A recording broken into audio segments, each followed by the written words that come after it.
I think it's the beer. I'm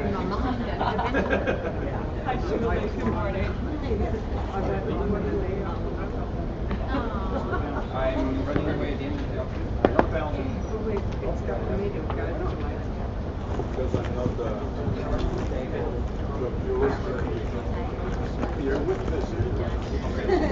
Welcome everyone. We're going to be starting the DNSSEC Workshop in about 5 minutes or so. We do encourage people to come and take seats up around the U-shaped table, except for right at the end of the U where we'll have our panelists sit. So if you're a panelist in the first panel this morning, you're welcome to sit in the front of the table. And we do welcome anybody else to come and sit around the U-shaped table, and it is a much better way to see the teeny weeny little screen that is there. So we encourage you to sit around the table, and we'll start in just a few minutes. You get a special seat along with the other panelists up at the table. Hi, Sarah. Great to see you. How are you? No. Oh, here comes the bunny. Put it somewhere. Testing, testing. Okay.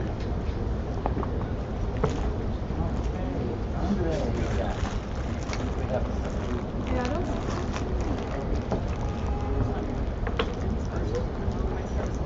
Well, we might.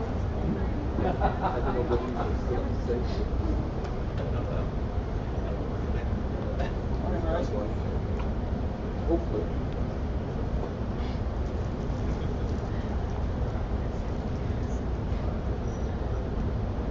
Oh, you need to be up there. You need to be up where? Up there. Sounds not very much. Yes, I can.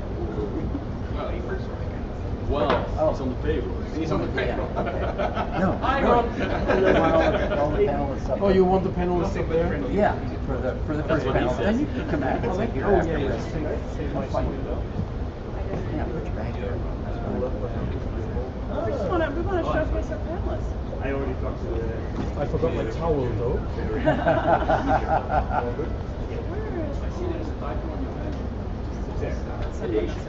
Might start the show. We've got Yeah. plenty of time for the show. We have plenty of time. Roland, has certain exercises. But here's the sing and dance too. No, thank you. So what I said was, let's just play it by ear. Let's see where we're at. I don't know. Anyway, I remember by last Doesn't belong to yeah, the last name. Well, anyway, but I just let's tell them see how the timing is going. Let's tell them more time. Unless not extremely. Danger But we will should have work. enough time. No problem. But I don't think I see Ondrej. Oh, you don't want me to watch your screen. No, I talk about you. Oh. Oh. And all of us, if we could do a different screen, but the problem is that while we could show it Yes, here, your back that should be protected. there's some time to get it loaded. It's only for people on the left side and on Online, the right and the side. lower bandwidth people then will not know what we're Using this? Alright, let me send something. Ondrej, but he's not here, we'll start without him. Right. And, take him up again. Nothing on the screen. Yeah. That's the whole point. There's lots of seats at the table, folks, and that screen is kind of small and hard to read. I'm So auditioning for please a come up to the front if you're having trouble seeing. Come up and sit at the table. Start from the top, That's Peter. That's me. But yeah, go ahead and show one at the table. Fine, absolutely. It's on the website. Do DNS check it. Of course, we have Dan stuff first, so a little bit of time. Just Yeah. pause it.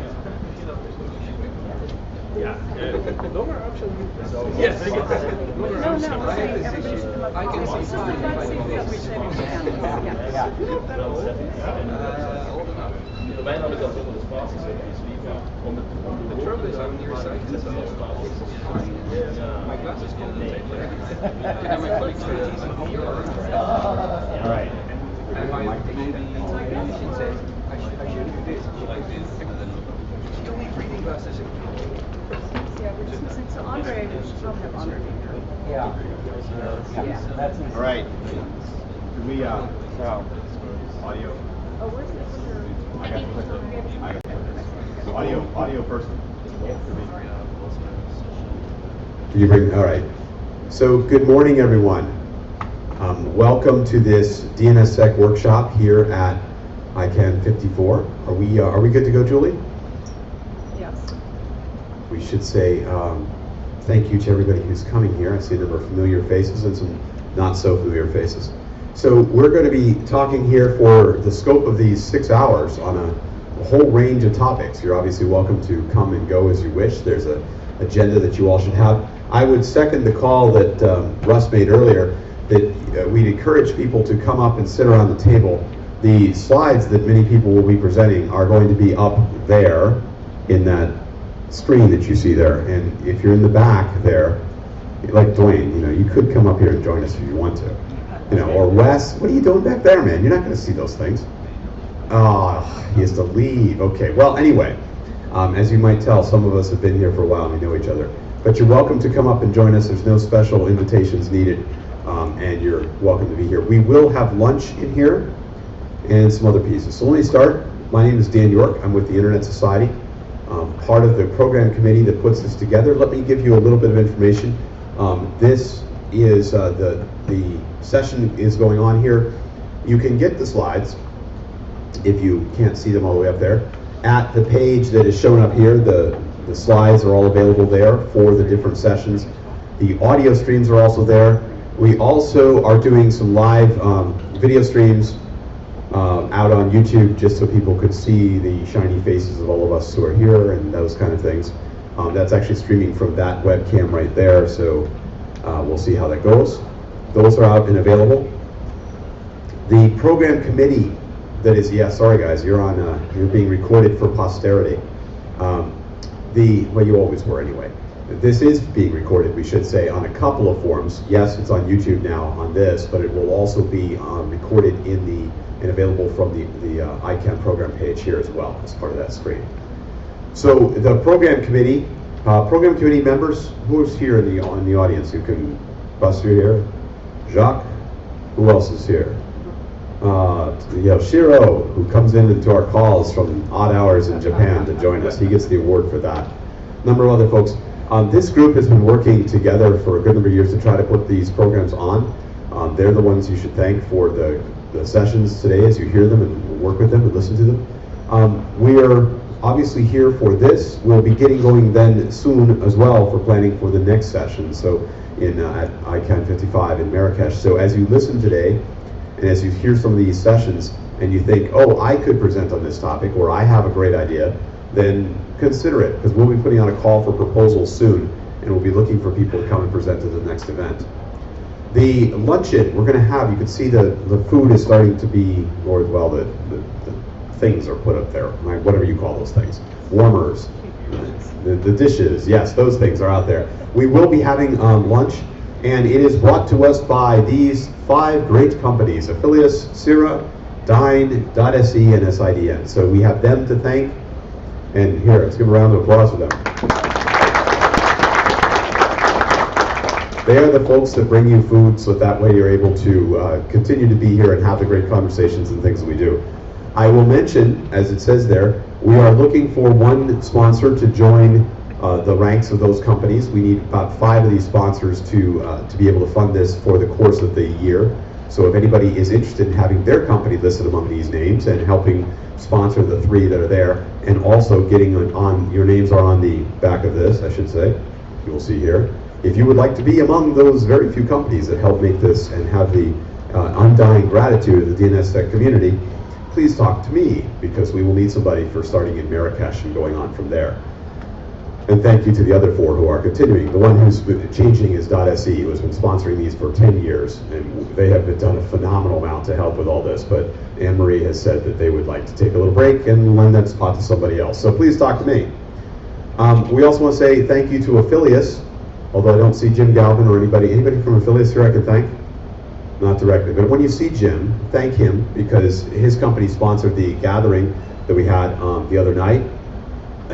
Looks dark in those pictures, but it was a good event in the bottom of the Ferryman pub right across the street here. These are great events that bring together a lot of the community. Cristian sponsored them in the past, Jacques, some of the other folks who are here. We are actually looking for a sponsor for the one in Marrakesh, so if anybody's interested in doing that, it's a great way to help continue the conversations that we have inside of here. Welcome to the DNSSEC Workshop. You're welcome to come on in, grab a seat along the tables, grab some seats back here, wherever you wish to be. Come on in. This project, this workshop, the sessions that we have here are a joint production of the SAC, the Security and Stability Advisory Committee here, as well as the Internet Society Deploy 360 program. So, we're not going to read that too well, but the program on the slide that's up there, as you'll see, we have this fine array of folks who are up here in front of us who are going to talk about the DNSSEC activities in Europe. And Peter Koch is here with a tie and everything. He's looking very formal. You know, I mean, this is,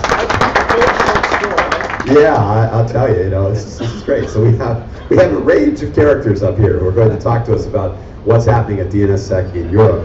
And then after that, because my eyesight can't read that chart on there, we have Jacques is going to be moderating a panel where we're going to be talking about DNSSEC on the edge and some of the ways that we're looking at improving these kind of things.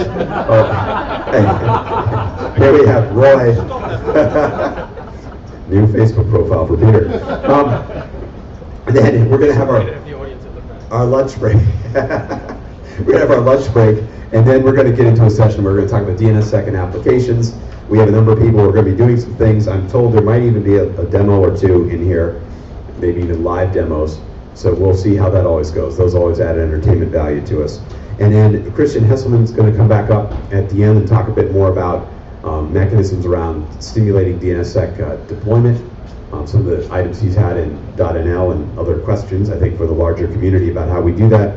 And then at the very end, Russ and I will be back up to kind of wrap things up and go through this. This is an interactive session. We do ask people to go and you know, talk to us, engage. If you are going to speak, if you're not willing to come up and sit at the table, you got to walk to where this mic will be over there. But if you want to come up and sit at the table, you got a mic right there that you can just push the button and it turns on and you can speak. It's really good. We do ask you to introduce yourself just because we do have remote sessions. We do have remote people who are out here and doing that. So I'm going to start just with a quick little tour of what we've been seeing as far as deployment counts and some of the information that's here. This chart shows the latest stats we're getting out of Jeff Houston's APNIC, his labs that are showing the overall growth of DNSSEC validation.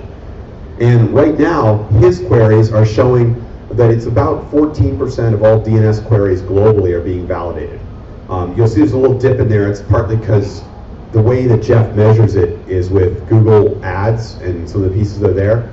And Google made a change where they dropped Flash and went to HTML5 and things. And it took Jeff's team a little bit to catch up with how to make their systems work. But he told me yesterday at the implementers gathering that they've got their system back up and going and they're quite happy with how it's working. So he thinks from this point forward it'll be a very solid measurement. So anyway, it's showing a nice growth overall. If you dive into those numbers, and I'm not going to read this from here.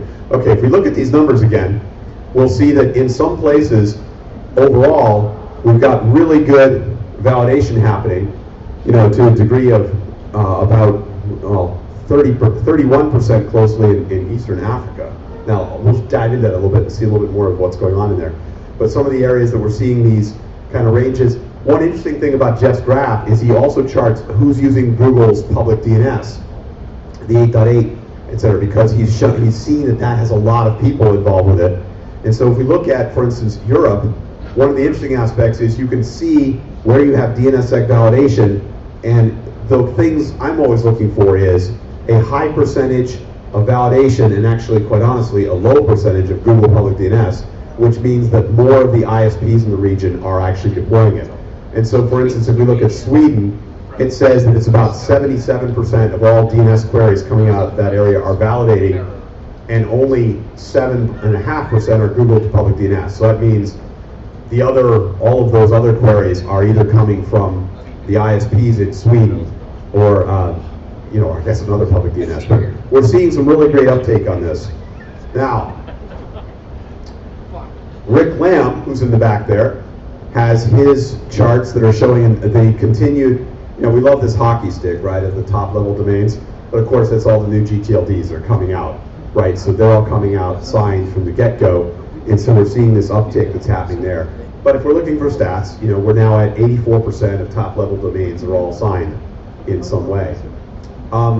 Looking at some of the numbers, Rick added a little while ago the ability to look at the number of signed domains versus total domains.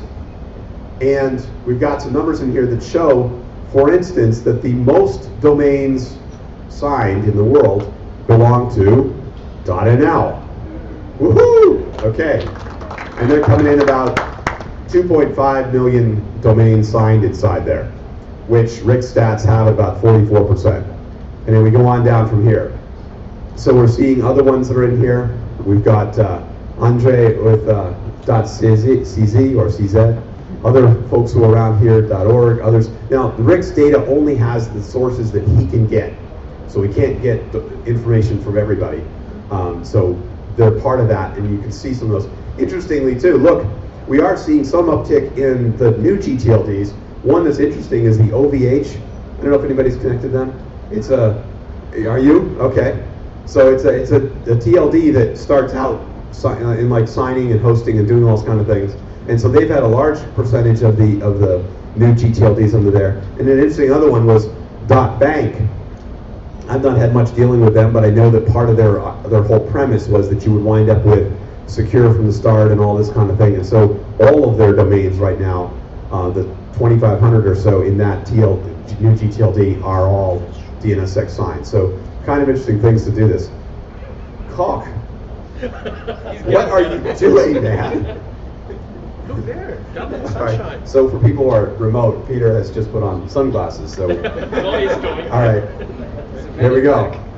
Okay, so I want to look at the implementation status on the maps in the few minutes that I have here. I don't know, I'm going to be serious here.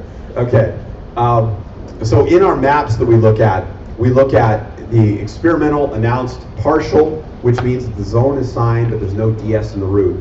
And then we look at what is DS in the root in those pieces. And so let's look at our charts, our maps, because we like them. Here's how the picture is overall. We're seeing a lot of nice green all over the place, which is what we want. Other than Africa still needs a bit of work over there, but there's some good news there. And in fact, one of the good news is Zambia. How many people know where Zambia is?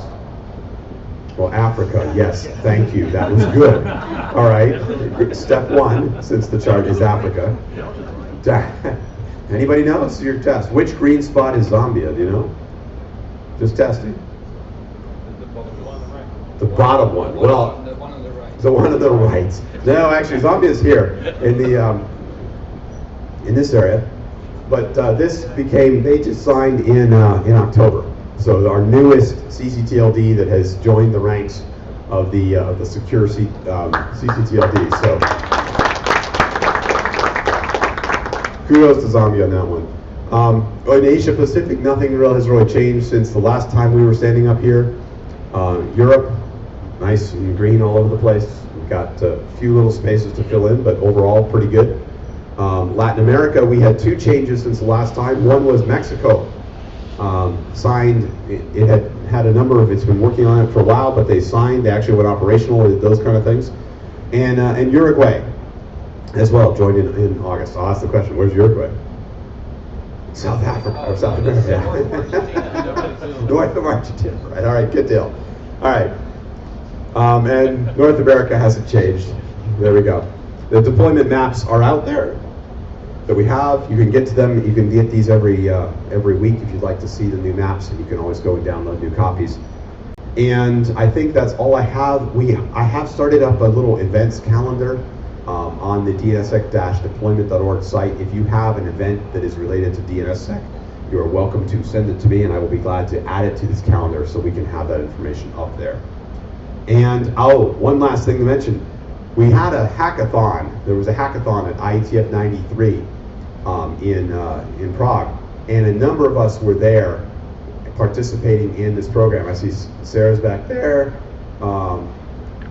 Wes, no, no, you weren't there. Yeah, looking for other people. Who else was there? No? Okay. Well, anyway, we had a good time working on projects that were around DANE, around Deprive, around DNSSEC. It was a good event that was there.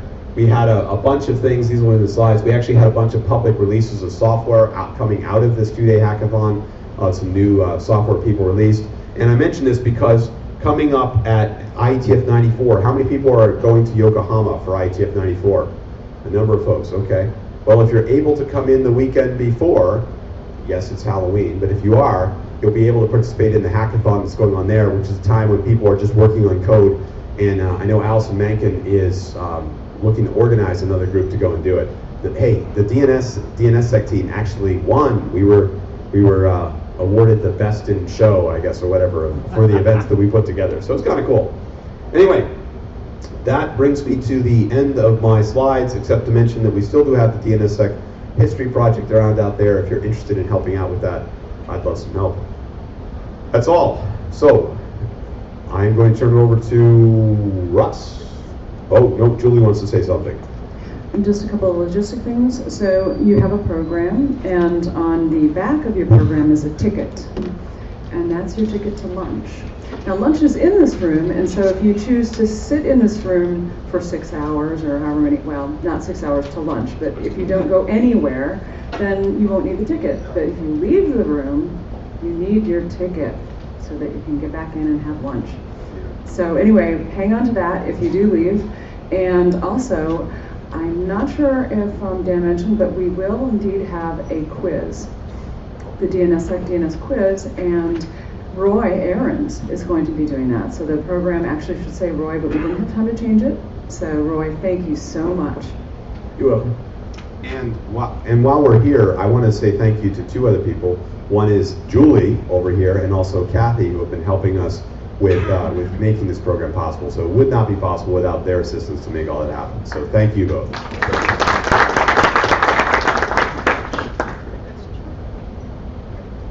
Well, good morning, folks. Really glad to be here. It's great to be in Europe again, especially for the DNSSEC Workshop. One of the things that I really enjoy about coming to Europe for these is we very often end up with a competition between the various European countries about who has the most signed zones. And that's always fun for somebody like myself that's been engaged in trying to get this going for a long time. And kudos to everybody that's done so much. In a lot of ways, Europe still leads the world in what's going on with DNSSEC. And so I'm really pleased to be able to host our regional panel, and I think I may have forgotten to say, I'm Russ Mundy. Sorry. There's probably some people that don't know who I am here, even though I've been doing these quite a while. Anyway, welcome all of our panelists. You can look at the order on the program. We're doing it in alphabetic order by last name, and that just seems to be a nice, easy convention. So we will start with Ondrej Filip from NIC-CZ. We're going to try to do approximately 10 minutes per, and I, as usual, have the little counter here so people can see how you're doing when you're speaking, and others can just wait until it's time to jump up and ask the questions, because we do want to have questions, and we'll try to go through all the presentations and then do questions at the end. So, Ondrej, are you ready?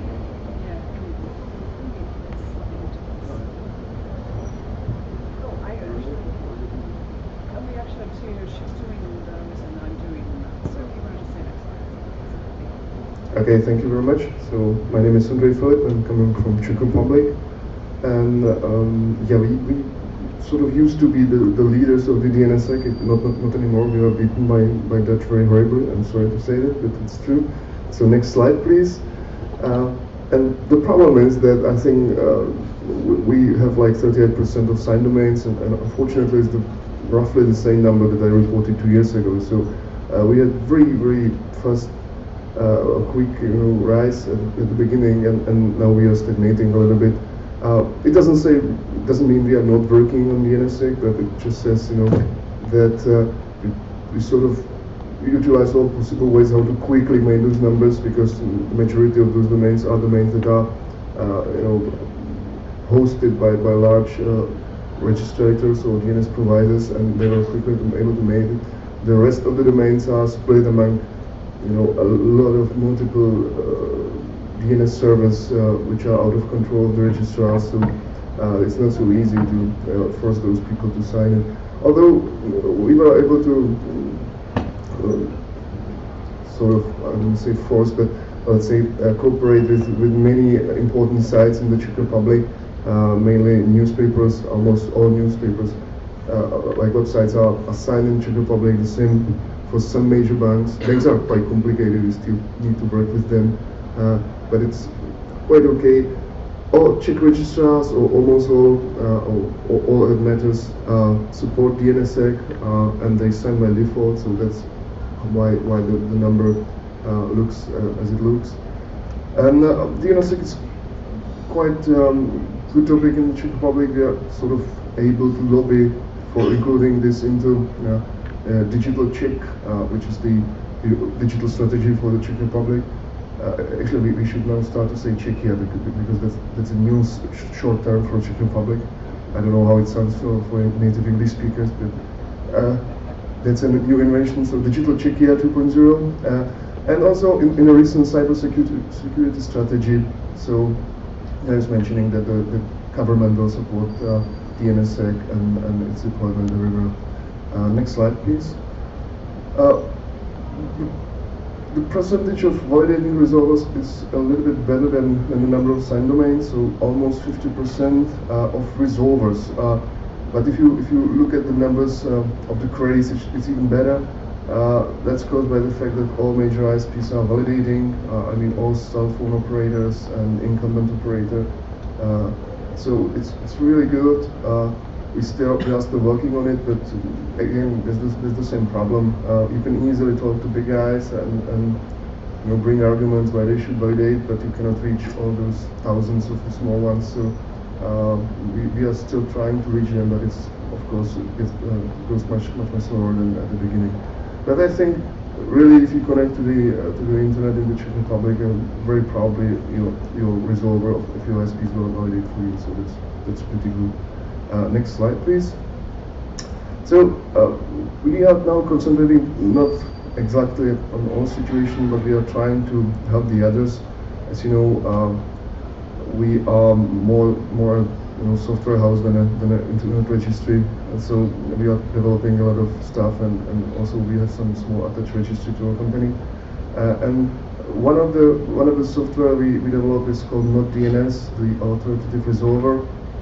So here are some news which are related to DNSSEC in this daemon.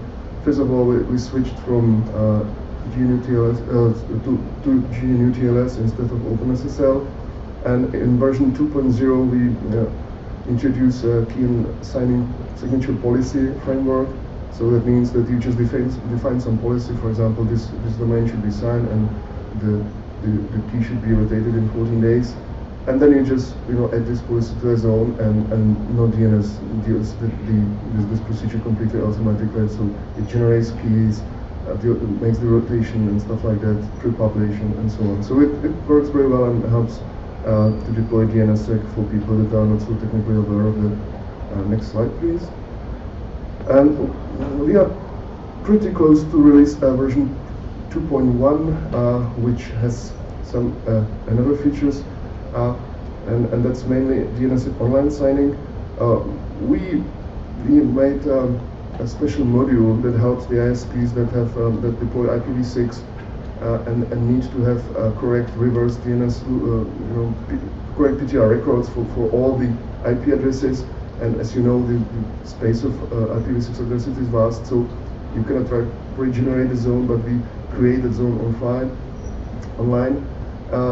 And that was not signed, and in this version we will introduce also online signing, so all the PTR records that will be synthetically generated will be also signed. We use just a single type signing scheme, I mean just a single key, not the pair of keys like KSK, CSK, but I think for this purpose it's quite okay. And we use the minimally current and separate laws. So if you return the query, it just really calculates the very minimal neighbors that might exist in such artificial zone. And also to sort of decrease the load, we return no data instead of NX domain, just because there is less computation and it is smaller size in the answers. So that is on use in the resolver side. If you want to test it and send us some feedback, you'll be more than happy. But we also continue on resolver side. Next slide, please.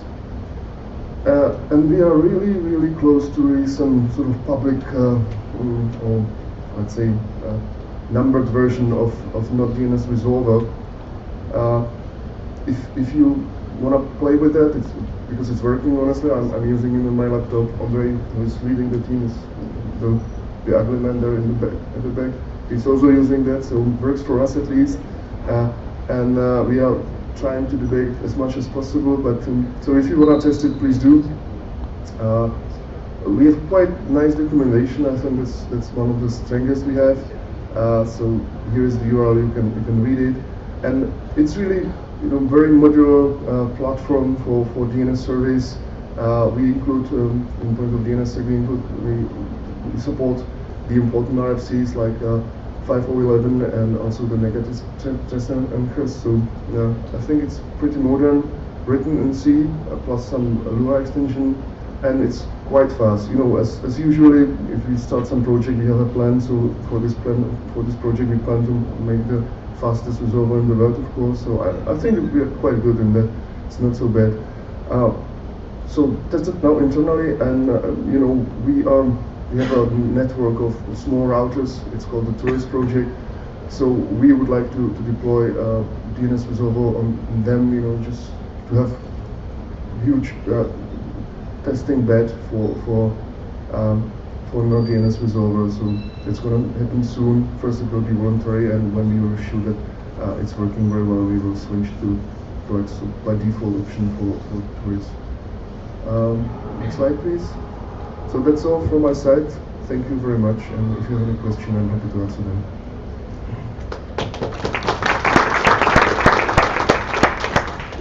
Thank you, Ondrej. Good to hear what's been going on over there. As always, you guys are fully and heavily engaged in the DNSSEC realm, and we really do appreciate that and appreciate the support you've given over time. And next up is Cristian Hesselman, and he's going to give us some insight into what's going on from an SIDN perspective, and wet our whistles for his later presentation also. Thank you, Russ. So the slide is really small, so I'm just going to talk a little bit, so don't try to read the slide because I think that's impossible. So I'm with SIDN, with the Registry for .nl, the Netherlands, which is a country in the eastern part of Europe.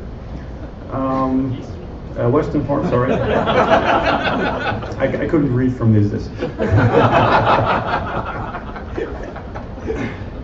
And we currently have about 5.6 million domain names in our registry, and 2.4 million of those have been signed, as Dan already pointed out just a few minutes ago.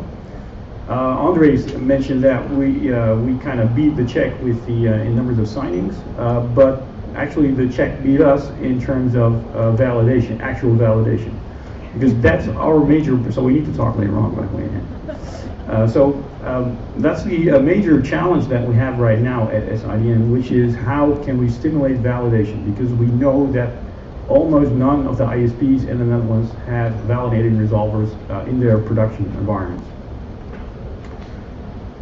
So this is our major challenge, and another challenge that we recently ran into is that we heard that a number of ISPs in the Netherlands are actually outsourcing their DNS operations to third parties, to Luai, for example, which is a Chinese company, as you know.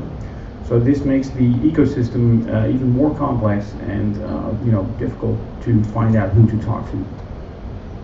And that's something that we've been doing actually for quite a while, talking to ISPs. And we have not made any progress there, to be honest. So currently, what I would like to do today is to at least ask everyone in the audience if they have any, radical ideas on how to stimulate validation. Because to be quite honest, we kind of ran out of options on our end. We did take a few actions to stimulate validation ourselves, and I'll be talking about that in the afternoon. But we currently think that, at least in the Netherlands, ISPs are, unlikely to make a move in terms of DNSSEC validation anytime soon. So, like I said, we're looking for, new and radical approaches to stimulate validation, and the things that we can do, they can only contribute so much because we only control part of the value chain, if you will. So that's my main message here today. If you have any ideas on how to do this, then I'll be very glad to hear it. And I think we're a bunch of smart people in this room, so. Money. Well, the thing is that we don't have a business relationship with the ISPs. Our business relationship is with the registrars. And we did throw a lot of money at it, in that we gave them a discount over the past few years if they would, sign their domain names, which they did. So this is actually we achieved these 2.4 million domain names. Getting them signed was a real collaborative effort together with our registrars. So the signing part is not really the problem. The problem is the ISPs, and we don't have a business relationship with them. And also we know that it's difficult to, as you are probably aware of yourselves, it's difficult to explain why you would need DNSSEC or DNSSEC validation in the first place to the common users, the common internet users, right? Folks usually don't see anything in their browser unless they install the plugin that the Czech folks developed. And another thing that we thought was like, okay, we don't really know how often man-in-the-middle attacks occur that DNSSEC aims to solve, right? If we would have more numbers on that, so if we could actually demonstrate, okay, this occurs, 20% of the time or 1% of the time or something like that, just getting numbers on that, on how often these attacks occur, that would probably also help. Because now ISPs don't want to do it because they think that it will cost them money instead of bringing them money. They're simply afraid of at least in the Netherlands, again, this is our situation locally. In the Netherlands, the ISPs are simply afraid of getting support calls all the time. Because validation breaks, for example, because there is a signing error somewhere, and let's say a domain name does not, in that case, the domain name might not validate on their validating resolver, whereas it would work on the network of their competitor who doesn't validate. Right, so that's their fear.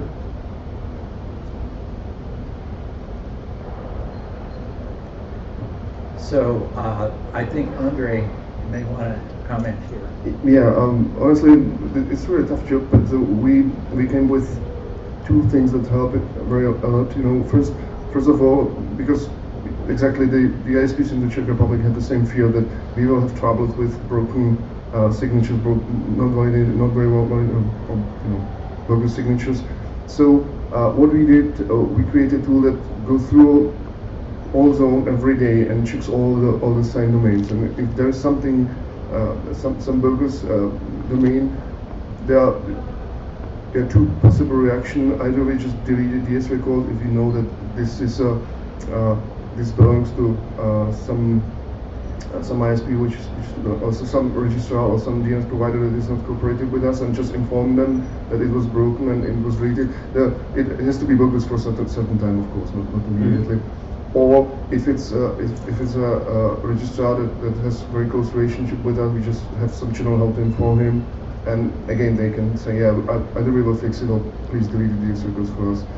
And also during the transfer, by default, if there's a change of DNS, by default we delete DS records. So if you want to change DNS servers and you want to continue to be signed, you have to explicitly again put the DS records into the system. So if there's just change of DNS servers, we delete it. So that's the first thing, just to try to limit the number of bogus domains as low as possible.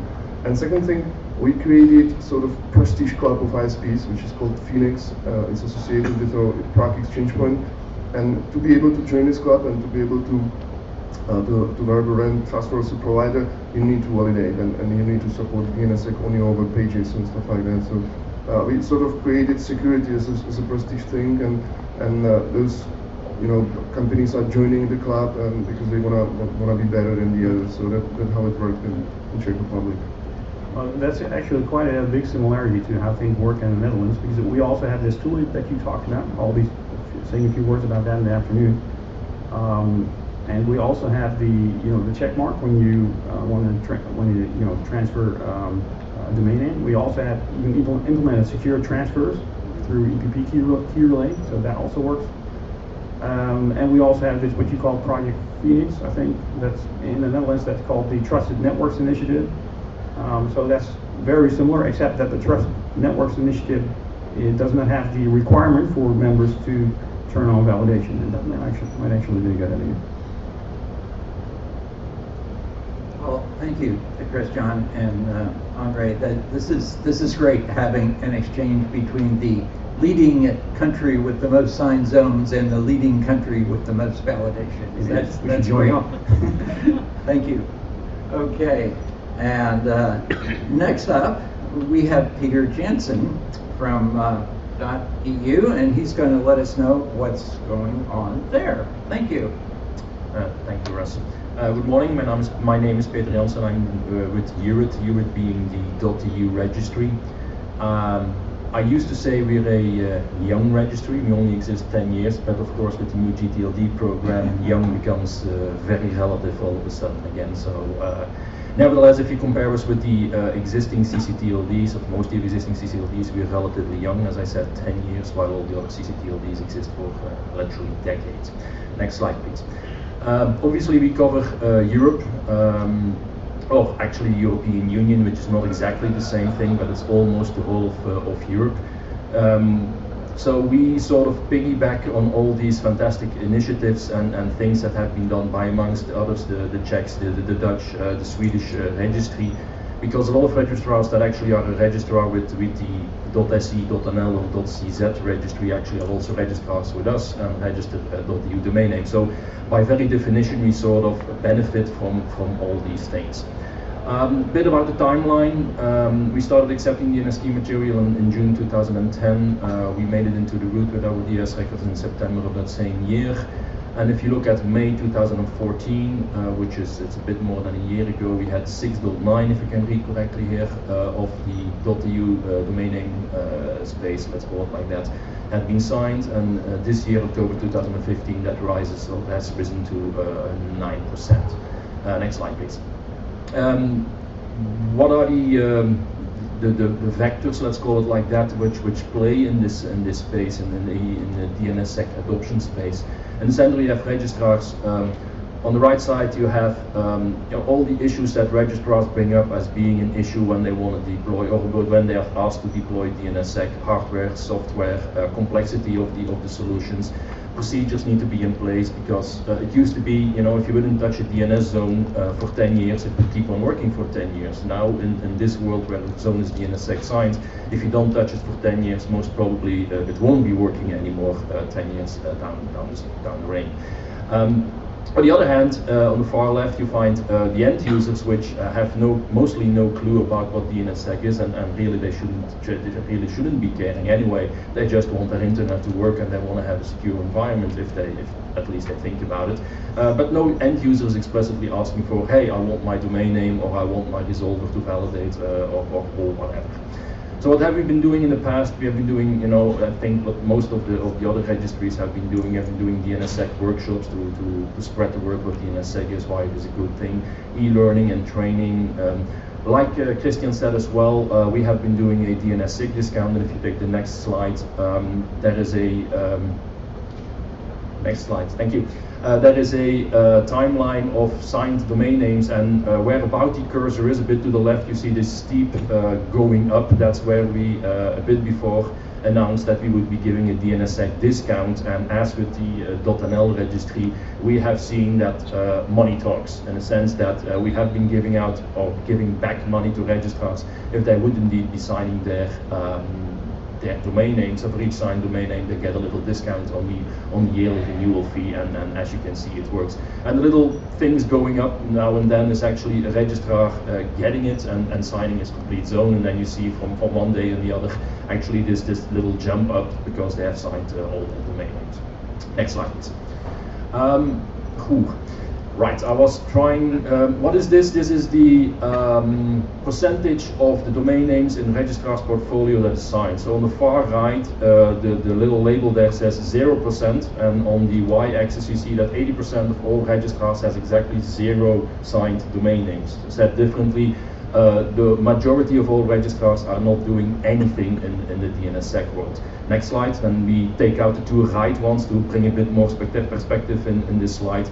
On the far left, you see, I think it's 99 to 90%, and then 89 to 80%, and so on. So you see that there are quite a few of registrars that actually sign their complete portfolio, but most of them are either doing nothing at all or have done 1 or 2 domain names to actually, see if it works, and then it sort of stopped there, presumably because they had either other priorities, no end user demand, no money to be made, or any combination of the above. Next slide, please. Interesting, this, as I said, we piggyback on the other registries that have been doing a lot of work. What you see here is taking all the registrars together per country and seeing how many domain names they actually have signed in percentage-wise. And then you see on the far left, I think it was Denmark, if I remember correctly, but sorry, I can't read it anymore. But what you will, or I can't read it from here in any case, what you will see is that the typical suspects, the Dutch registrar, the Czech registrars, will be there with the majority of signed domain names. Again, why? Because these registries have been doing a lot of effort, and we are piggybacking on that result.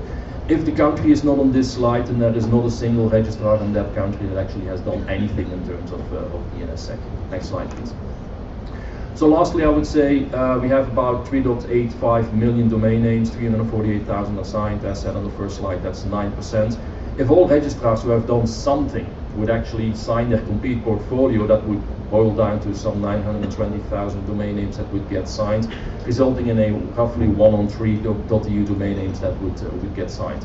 So talking to registrars, we're asking, you have done some of the work, you seem to be getting it, why aren't you doing the rest? And we get very mixed answers from, I don't know, to all the way like, yeah, it's not a priority for us for the moment because we have other things to do. And it sort of, I think, boils down to what Cristian also has said is, if an end user gets an email and he clicks on the link and it looks like eBay, then it must be eBay.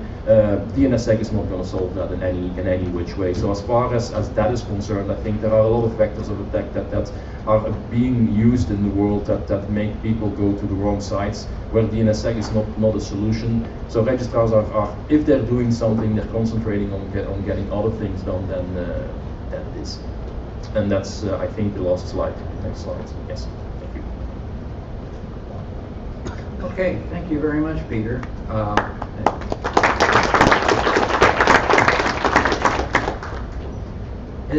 Interesting report, and we can have some more questions later on.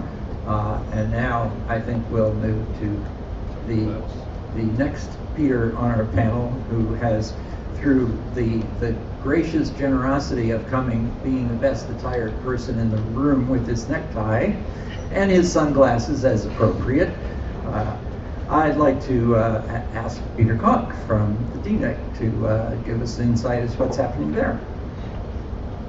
Yeah, thank you, Russ. Good morning, everyone. My name is Peter Koch. As was said, I work for DENIC, the top-level domain registry for DE.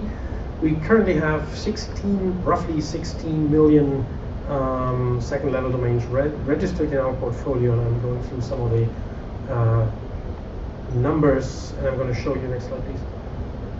I'm going to show you what we've been doing in DE, which is not only the top-level domain, but also the country. So we had a DNSSEC day in end of June that was announced, I guess, during the previous ICANN meeting. So this is the original announcement. Actually, if you look to the right, you see that I'm cheating. The screenshot was taken a bit later than that because there are interesting other articles to the right, like the summary of this event. So we got a media partner and some other enthusiasts, which I will list on one of the slides following up. The idea was, actually it was born in 2014 already, and we came together and said, let's do something about promoting DNSSEC and DENIC a bit. What's the best format? And with a bit of back and forth, we came up with a half a day of video streaming to address, or starting at noon, covering the afternoon, so we could reach people in their offices and also at home. The 4 hours were like 3 tracks with a bit of repetition. So we had a frame program that would contain 10 video streams that were pre-produced, and then we had a kind of a panel discussion with 4 people in an interesting video room, picking out certain topics, addressing the authoritative side, the resolver and validating side, and then some technology topics. So if it had been a TV program or a radio program, we could have had an interesting schedule pre-published. Apparently we had, whatever that means, like 500-ish video impressions. That's maybe 500 people looking in, or 500 consumers with rooms full of another 1,000 people, but I'm just dreaming. Anyway, so this is the original announcement. Next slide, please. Then we got some international echo. Dan York was kind enough to mention this on the ISOC website. And of course, it's all in German. Please note the DNSSEC Day, which is an interesting German word. And we started publishing this, or the media partner actually, and then the other partners issuing press releases started publishing that like 3 or 4 weeks in advance. That was accompanied by a couple of background articles in the print version of the media partners' publications, and that were like updated versions of previously issued DNSSEC articles. Again, addressing beginners, addressing more advanced topics, and then also promoting and explaining DENIC to a certain extent. And then, next slide please. It was a bit interesting because, of course, there are more media magazines that deal with internet topics in Germany, but they all kept quiet and they obviously ignored the press releases because, yeah, there was the Prime magazine involved. But at the morning of the event, we got some additional attention. So you can see the headline, and that actually means DNSSEC is a total failure. Which is attention-wise the best that could happen. The article, and if you really have much better eyes than I do, you will see that above the DNSSEC is gescheitert, is a total failure, there is an IMHO, which is German for "in my humble opinion." So this is a commentary. This is a comment, and it's of course biased, and it was biased to the right direction, I would say.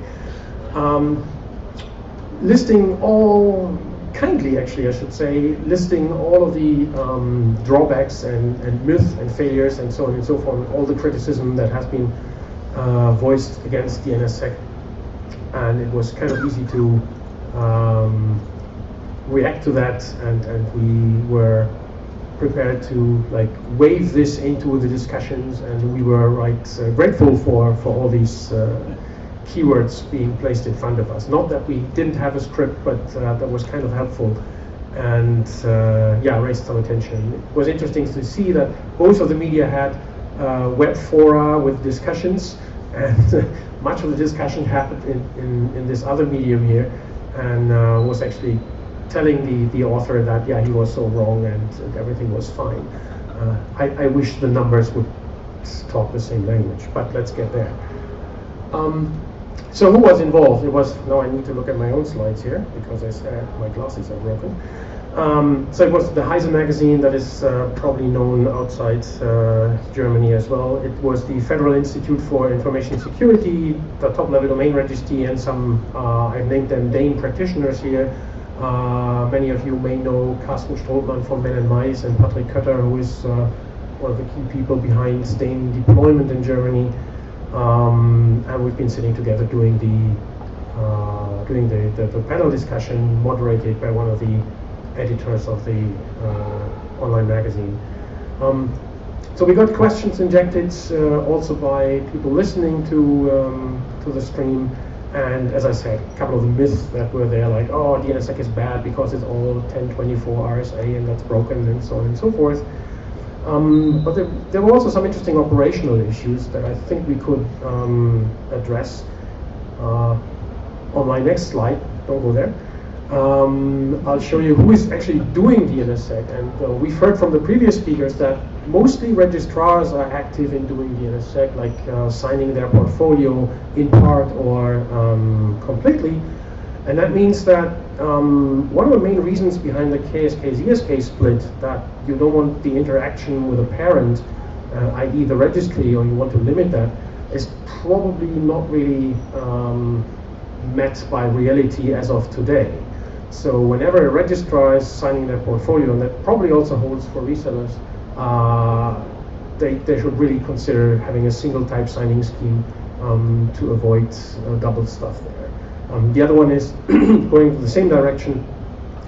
All these fancy rollovers that we did, one of the main reasons behind regular rollovers was actually practice, so that people involved would know how it works. But as people are lazy, everybody came up with a software product and now uses software products to do the rollover automatic. That is like you buy extremely expensive running shoes, and then when you take them on and you decide that, well, running in the morning is really boring, so you hire a student to do the exercise for you. And this is actually what's happening. That's what's happening with the regular key rollovers, and another interesting point to address. Anyway, next slide, please. So here are the numbers in 2015, and you see that actually we got from remarkable 20,000 to roughly 40,000 in 1.5 days around 30th of June, exactly that day. So there was an impact, which is great. Actually, 40,000 out of 16 million is roughly 3 in 1,000. So I'm not going to compete with anybody who was on the panel here, but actually you can see the impact, maybe with some looking glass, but anyway. Next slide, please. This is the overall development since we started, which is 2011. You see a growth there in 2012, and thanks to our Dutch colleagues and their initiative to convince Dutch registrars to sign everything, we have the first step, and then the second far to the right in June is the one that you saw on the previous slide. Next slide, please. We do have a gray, oh, that doesn't really show very well. So above the green, there is a shady gray area. And that's another 25% on top of those who are registered. 25% on top are signed but not yet registered. So we do have shy registrars and shy resellers. In part, this is natural because people sign first and then register after some testing. So it's not always the same 25% not signed, but that's something that needs a bit more investigation. Next slide, please. So who does this? Consistent with what the previous speaker said, mostly registrars doing a full service, maybe not even involving the customer. Sometimes resellers do this, and the change we noticed is that it was smaller resellers previously, like 50 to 100 domains, and now we see registrars in the 3 to 4 digit range. The big step on 30th of June actually was a single registrar signing all their so and so many thousand domains.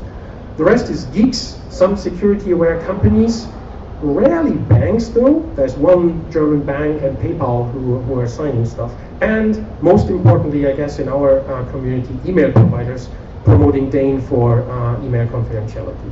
Next one. And that's my final slide, I guess. What else did happen, or what did we do as a registry? We added support for elliptic curve crypto, and we're going to hear about that later from Roland and maybe from Latour. So we do support ghost crypto and ECDSA, both the NIST curves that are defined, which is all current non-deprecated ITF defined algorithms. Why do we have support? Why do we have to support this as a registry? Well, we do cautious pre-delegation checks before accepting stuff for publication as DS records.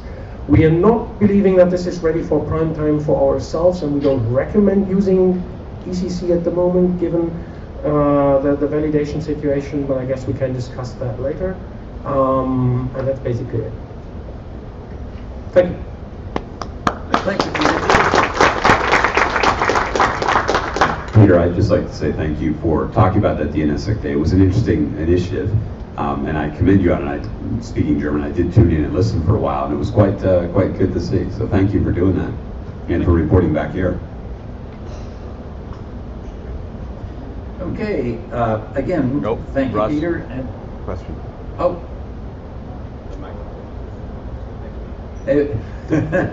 Well, we were going to wait till the end for the questions. Is this specific for? It's regarding .de. Okay, go ahead. Yes, Markus Frey from Global Village, a registrar based in Germany and also a DENIC member.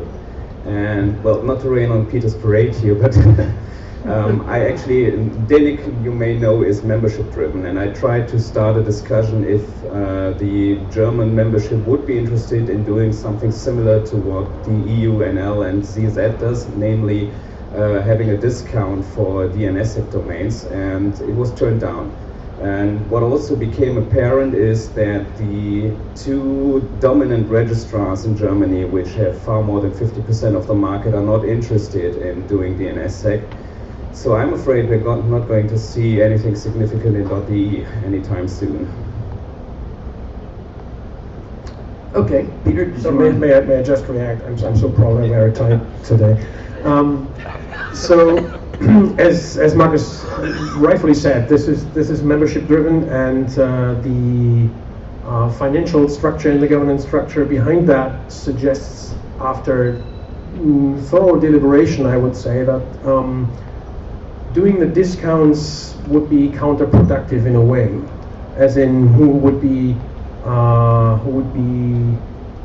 benefiting the most. One thing to keep in mind is that to make a discount an incentive, your prices have to be at a certain level. Yeah. I guess our prices are far below that. What I heard is that D is so cheap it doesn't make sense to do any discount. Yeah, that was the bottom line. The ranges where it actually makes a difference, discounting the domain prices, and in brackets, since we are a non-for-profit, and eventually every cent or euro that you don't spend, your fellow registrars have to pay, right? So the range where it would make a difference is probably beyond the 100 or 500,000 domain range. But we can talk offline afterwards anyway. Thank you for raising this. Okay, thank you very much. Now let's move on to Vincent, and every time I try to pronounce Vincent's last name, and he has kindly presented for us before, I mangle it terribly, so I'll just introduce Vincent from AFNIC. Thank you. Thank you. So my name is Vincent Levigneron. I know it's not very easy to pronounce, that's why I prefer to pronounce it myself. So I work for AFNIC, and the purpose of this short presentation is to show you where we were when we started with DNSSEC and when we are now. Next slide, please. We started DNSSEC in 2010, like many of you, I guess, when the route was signed, and we proposed DS registration in 2011. At the beginning, we had 6 CCTLDs which were signed, and we used only 3 HSMs, EP keeper HSMs, which were all in the same facility. We had one for the production system, one for the sandbox, and one only for development purposes. And we used the uncommon configuration with a mix of NSEC3, opt-out, and dynamic updates. We also use OpenDNSSEC. We had one instance of the OpenDNSSEC for key management, and we use bind to sign the zones. We had unique and static SAT. I use baseball because I am a baseball player, so it was funny for me. And we did the key ceremonies manually. It took a lot of time and sometimes it failed. We had one key ceremony per year because we generate the keys for 1 year. And we had very, very few signed records in zone 5. Next slide, please. But today, while we still operate our 6 historical CCTLDs, we also operate 15 GTLDs, and we have about 20 HSMs, which are distributed in 3 different locations, and some are just dedicated for our disaster recovery plan. Our HSMs are still AEP keepers. We continue with them because it works fine for us. We have 16 independent OpenDNSSEC instances, and now the SALT is no longer a static one. We roll over it once a week, and we have a unique one for all GTLDs and CCTLDs. We do about 120 ZSK rollover per year, and we had only 6 KSK rollover since 2010, but there will be 6 new ones in the next month.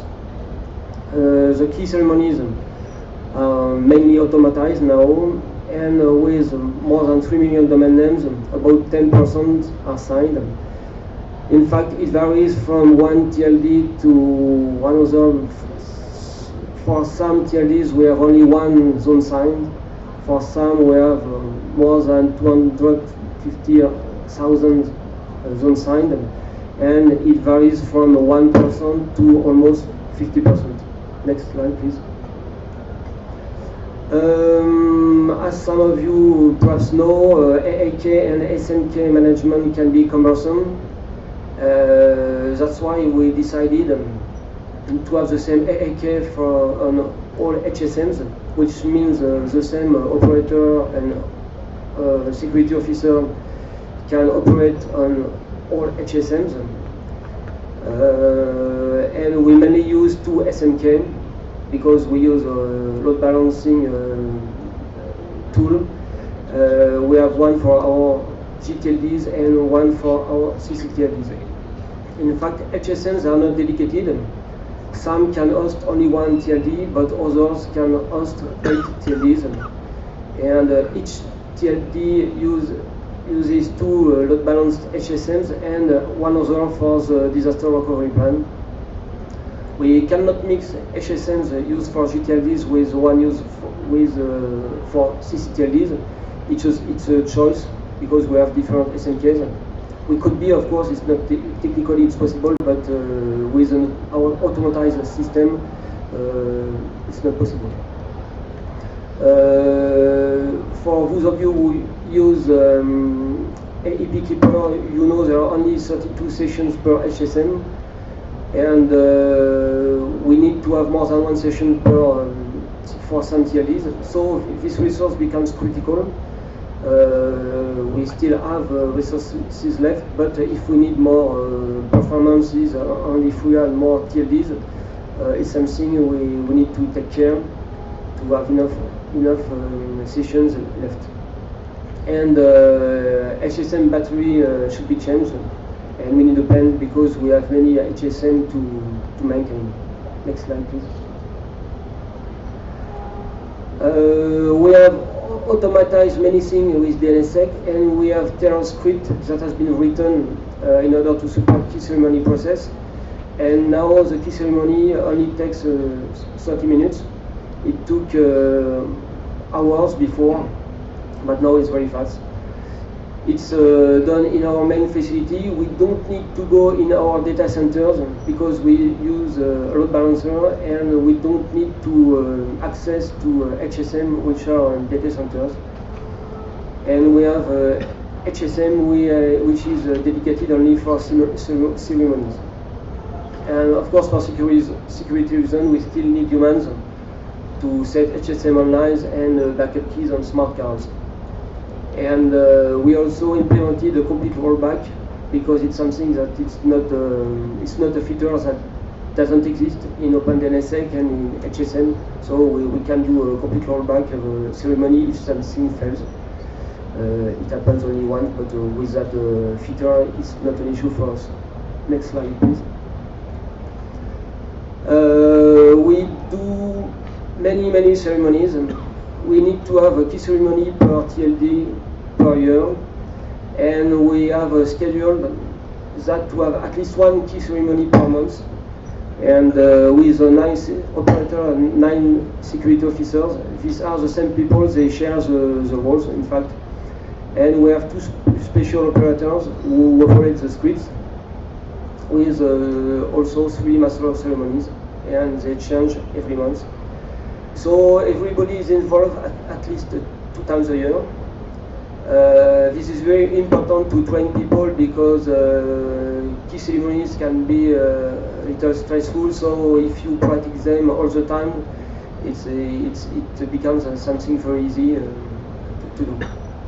And we back up on smart cards the new keys we just created, and we just need one smart card per TLD because we just back up the new keys, not the whole bunch of keys on the HSM.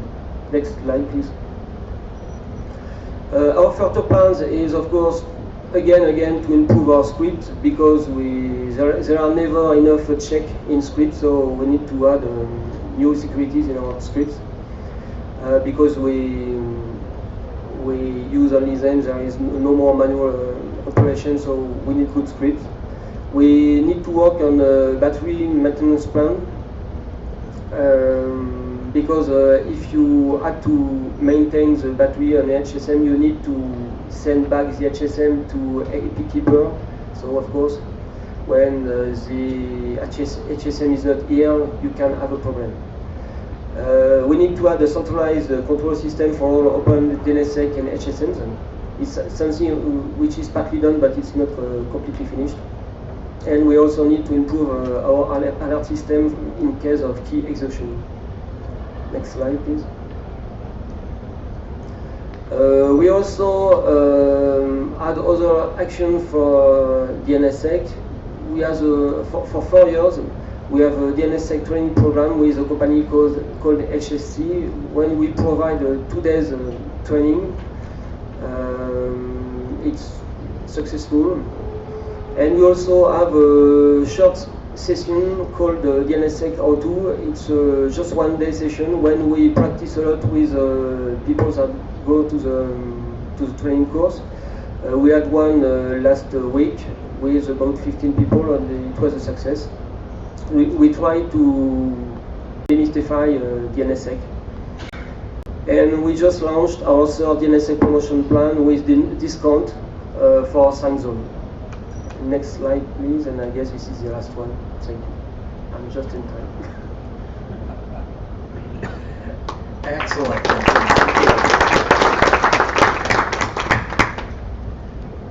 We really appreciate the feedback on the progress you folks have made. It's really been significant, and you have been willing to come and contribute and tell us what you've been up to several times. And I want to also acknowledge the earlier times when you all were here talking about the challenges that you've had, and you were very open and willing to share the problems that you've encountered. So it's very wonderful to see the progress and how so much has moved forward, and it's really smoothed out, especially from an operational perspective now. That's great. So next we have Sara Monteiro from .pt. She's going to tell us what's happening there. Sara. Hello, I'm Sara. We host trainings since 2009, so and we are still hosting them. We think that we being ahead on the technology curve will be the best way to be, and we try to do it by best efforts and doing best practice to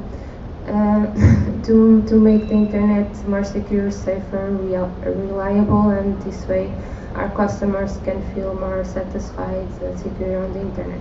So What doesn't do? Okay, it does not make us richer because it's free.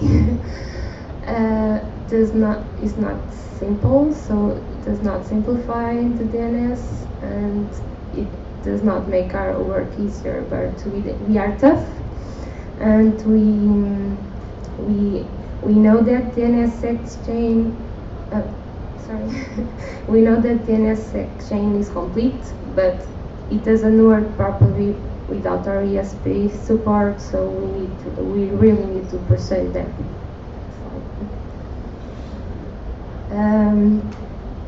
Okay, the internal trade-offs to implementing DNSSEC in .pt, we felt that we were among the first TLDs implementing it, so we feel proud and that we are doing our job. I think the cooperation and partnership among peers is essential because we wouldn't do it without other CCTLDs and TLDs help, and we are trying to give our experience to other CCTLDs as well. So, next one. So, what did we learn in this path? As I said before, the cooperation and partnership is essential, and we value that. I believe that hard work, don't give up, have faith that it will work out eventually. It's the main goal with DNSSEC, and that we believe that the work that we do is for a good purpose. So, to be persistent and be patient. It's our team. So some .pt data. Right now, this chart is not updated to this day, so I can tell you that we have 2,000 domains with DNSSEC right now, and since we have around 260,000 .pt domains active, we have a percentage of 5% of .pt domains signed with DNSSEC. So 5%, it's good, but it's not the biggest number here. I think it's the smaller of this panel. So we believe that we know that we achieved this number because our second largest TSP registrar implemented DNSSEC by default, so that was a good way. We hope the first one, the first largest one, will follow his steps, but we maybe in sometime soon, we don't know, we can try to persuade them with also DNSSEC discounts or something like that, but we didn't apply anything besides trying to show them that this is useful and they should adopt it. So, we believe that new people bring new ideas, so we have submitted a proposal for a master thesis related to DNSSEC solutions in one of the main Portuguese universities. So we'll be having a student that is going to collaborate with us, studying new approaches and then analyzing the best solutions to implement DNSSEC. Maybe you will be original and trying to find something that we are not seeing. We hope so. About cooperation and partnership, we are trying to help as I said before, other CCTLDs by passing them our knowledge and experience. We recently created a Portuguese language CCTLD association that is called Levigneron. You can find more about it in the Levigneron website.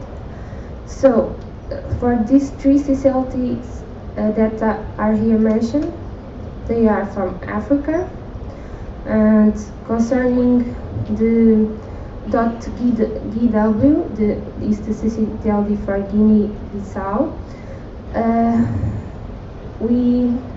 We are helping to manage this CCTLD, so they don't have the infrastructure, the knowledge, the means, so it's being hosted and being operated with us.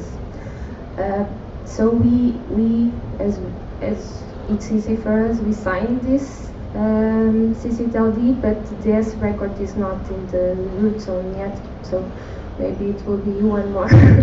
The only question is when we pass out the operation and measurement to them, if they will be able to sustain it. So we are trying to train them to be able to do that.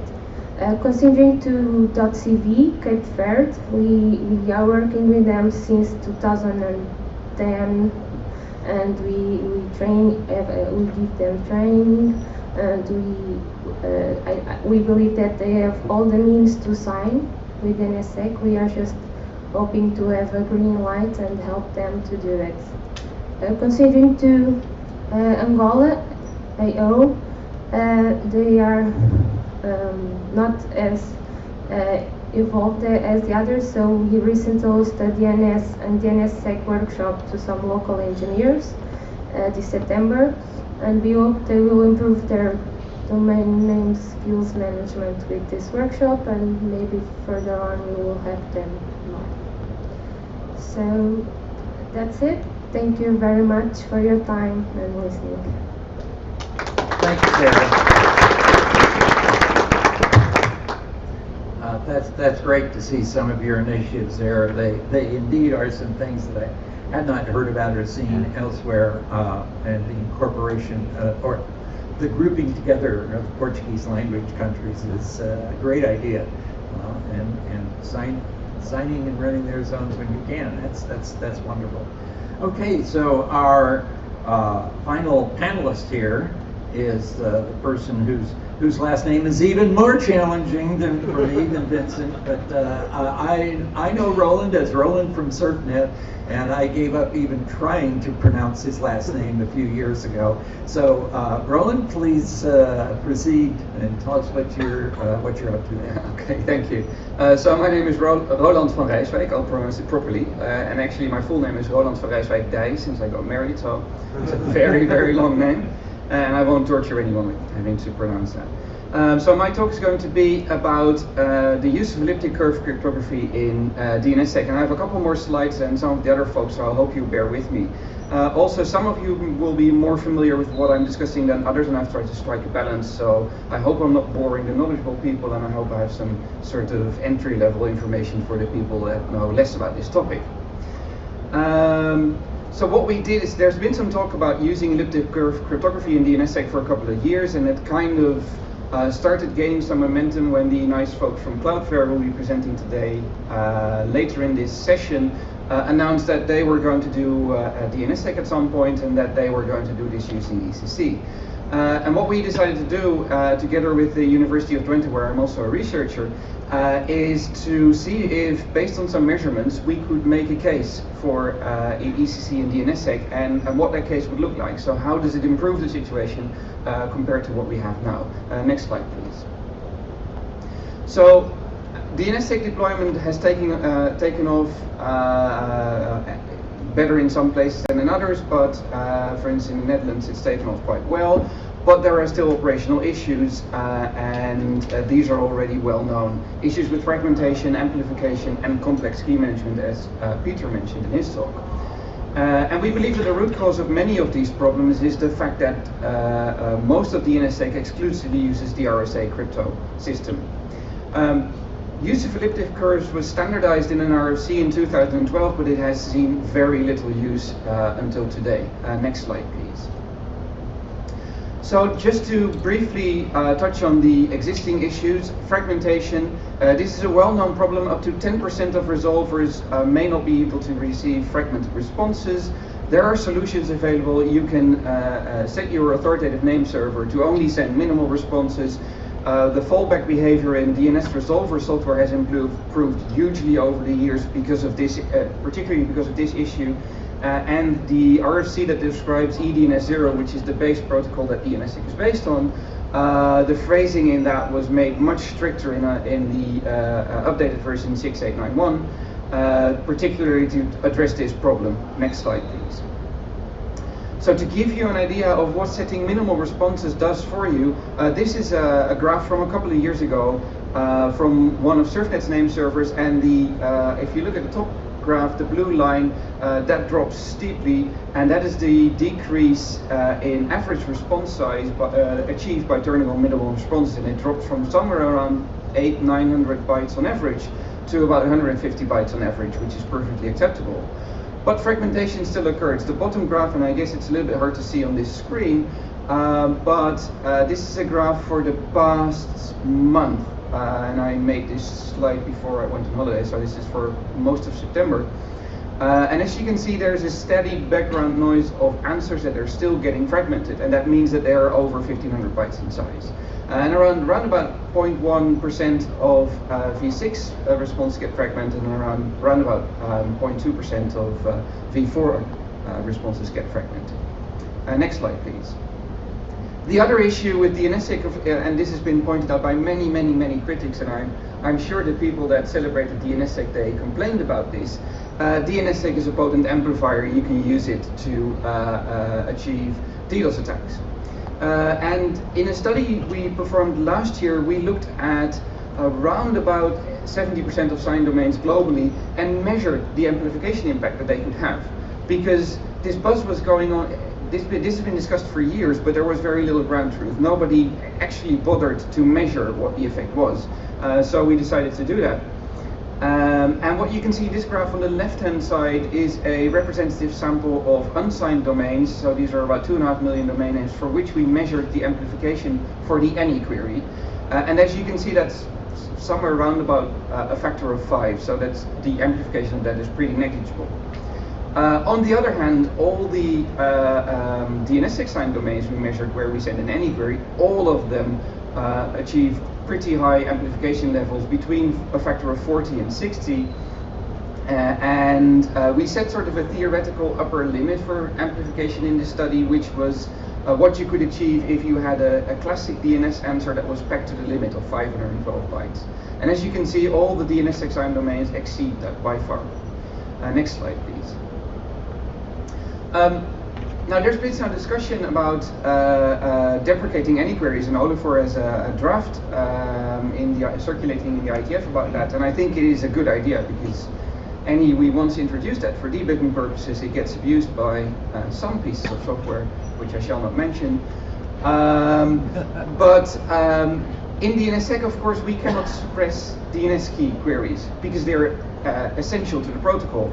And what we found in the measurement study that we performed is that about 40% of DNS key responses exceed our maximum upper limit that we set for fragmentation, so also for amplification, what you could achieve if you were to use classic DNS. So even if we were to deprecate any queries, you could still achieve significant amplification by sending lots of DNS key queries, which would be bad. Next slide, please. Now the root cause of this, we believe, is RSA, because RSA keys are large. Right? A 1024-bit key gives you 128-bit signatures, 132-byte DNS key records, and 2048-bit keys, which are often used for key signing keys, are even worse. Also, the cryptographic properties of RSA are such that if you want to strike a balance between signature size and key strength, you end up having a split key scheme where you have a KSK and a ZSK, because your KSK invariably is going to be 2048 bits because it needs cryptographic strength because you don't want to roll it all the time, and your zone signing key you want to keep small because you don't want to have huge signatures all over your zone. And that means that it's going to be very hard to migrate to something like a combined signing key scheme where you have a single key. You could argue that you could go for a key size that is in between the two, but for some bizarre reason, people seem to think that RSA keys only come in increments of factors of 2. There's more information about this particular topic in the paper, Next slide, please. So, ECC to the rescue, right? Elliptic curve crypto has much smaller keys, much smaller signatures, and the key strength is better. So, good news all over the board. Elliptic curve crypto with a 256-bit group size is roughly equivalent to 3072-bit RSA. And two elliptic curves are already standardized for use in DNSSEC. These are the two NIST curves P256 and P384. But they are used very little in practice. 99.999%, actually there's a 9 missing on that slide, of .com, .net and .org domains that are DNSSEC signed use RSA. Hopefully that's going to change, and Oliver is probably going to tell us more about that later in the session. There is a lot of buzz around using ECC and DNSSEC. It's getting discussed on the mailing list, it's getting discussed in the ITF, it's getting discussed in this forum. So there's clearly an interest in using this, but how good is it? And there are alternative signature schemes that have even more favorable properties. For instance, the Edwards curve-based EDDSA scheme designed by Dan Bernstein from University of Chicago and University of Chicago, Illinois, something like that, and the Technical University in Eindhoven. That signature scheme has even more favorable properties for use in DNSSEC. Next slide, please. So what we did was we performed a measurement study where we wanted to quantify the impact of switching all of DNSSEC to ECC and what impact that would have on fragmentation and amplification. So we looked at all the signed domains in .net and .org, and we studied a couple of scenarios which were from really conservative, where we would use the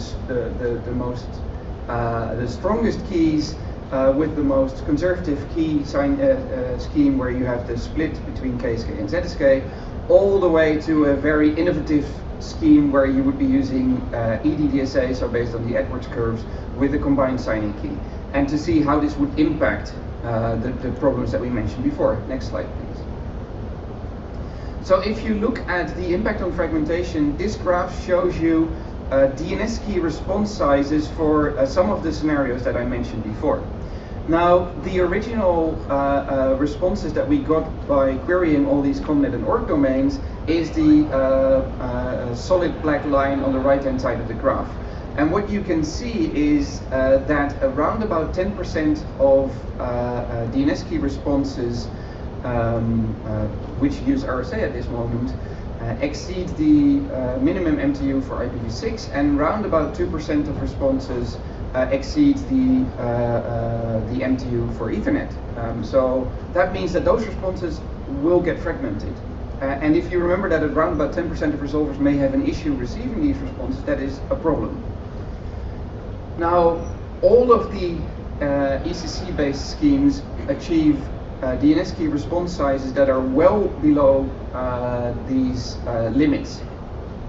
And actually, if you go for the more innovative schemes where you have a combined signing key, if you use either ECDSA with curve P256, so something that you can already use today, or if you were to use the Edwards curves, you could fit your DNS key response in a classic DNS message of 512 bytes.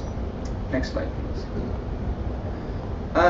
The impact on amplification is also quite significant.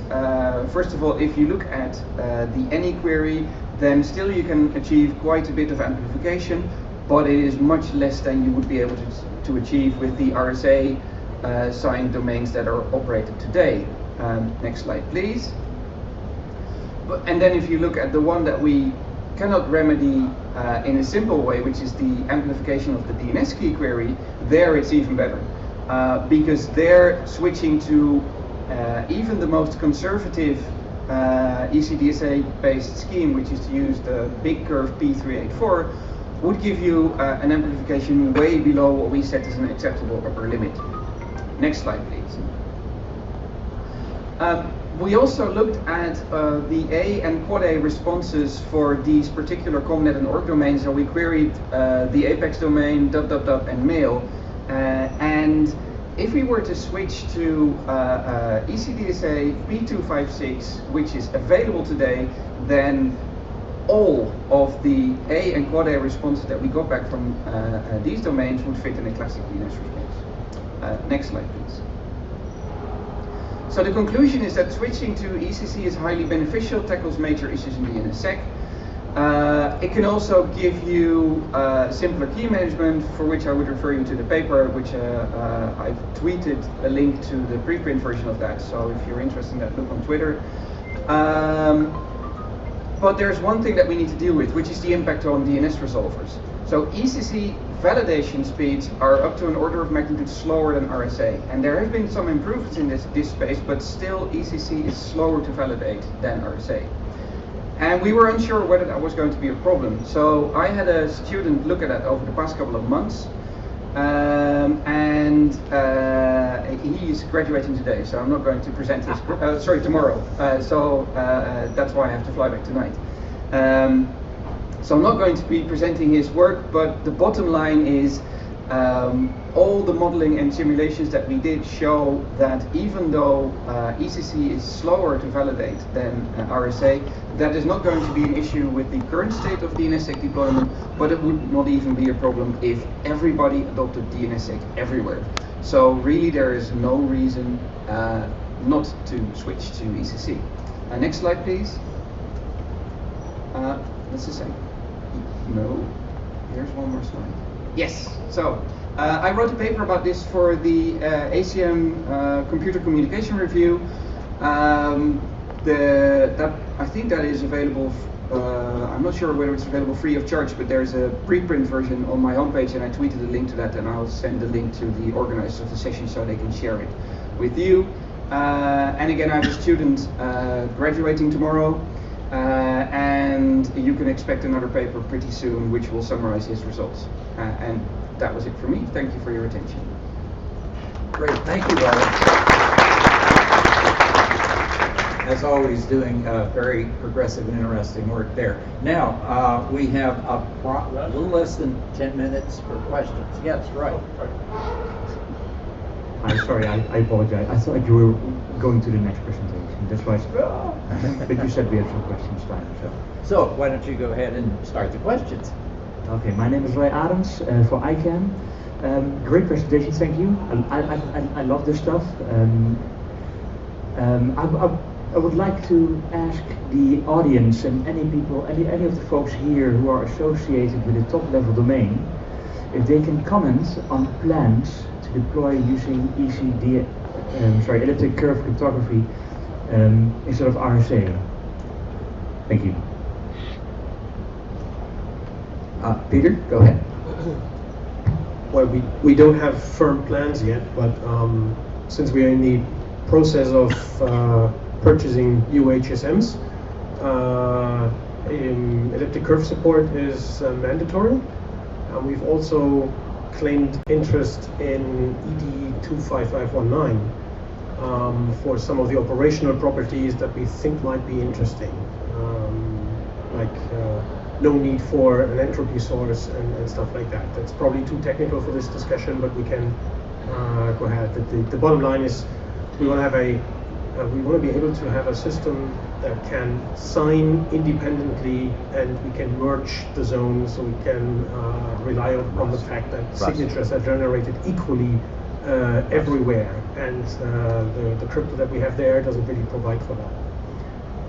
Another reason is that, or another difficulty is still algorithm rollover. We want that to have settled before we make the move. And while elliptic curve is very interesting, everybody has seen that RSA can be scaled in strength by just changing the key size. Changing the key size with ECC means changing the algorithm, and that again gives you an algorithm rollover.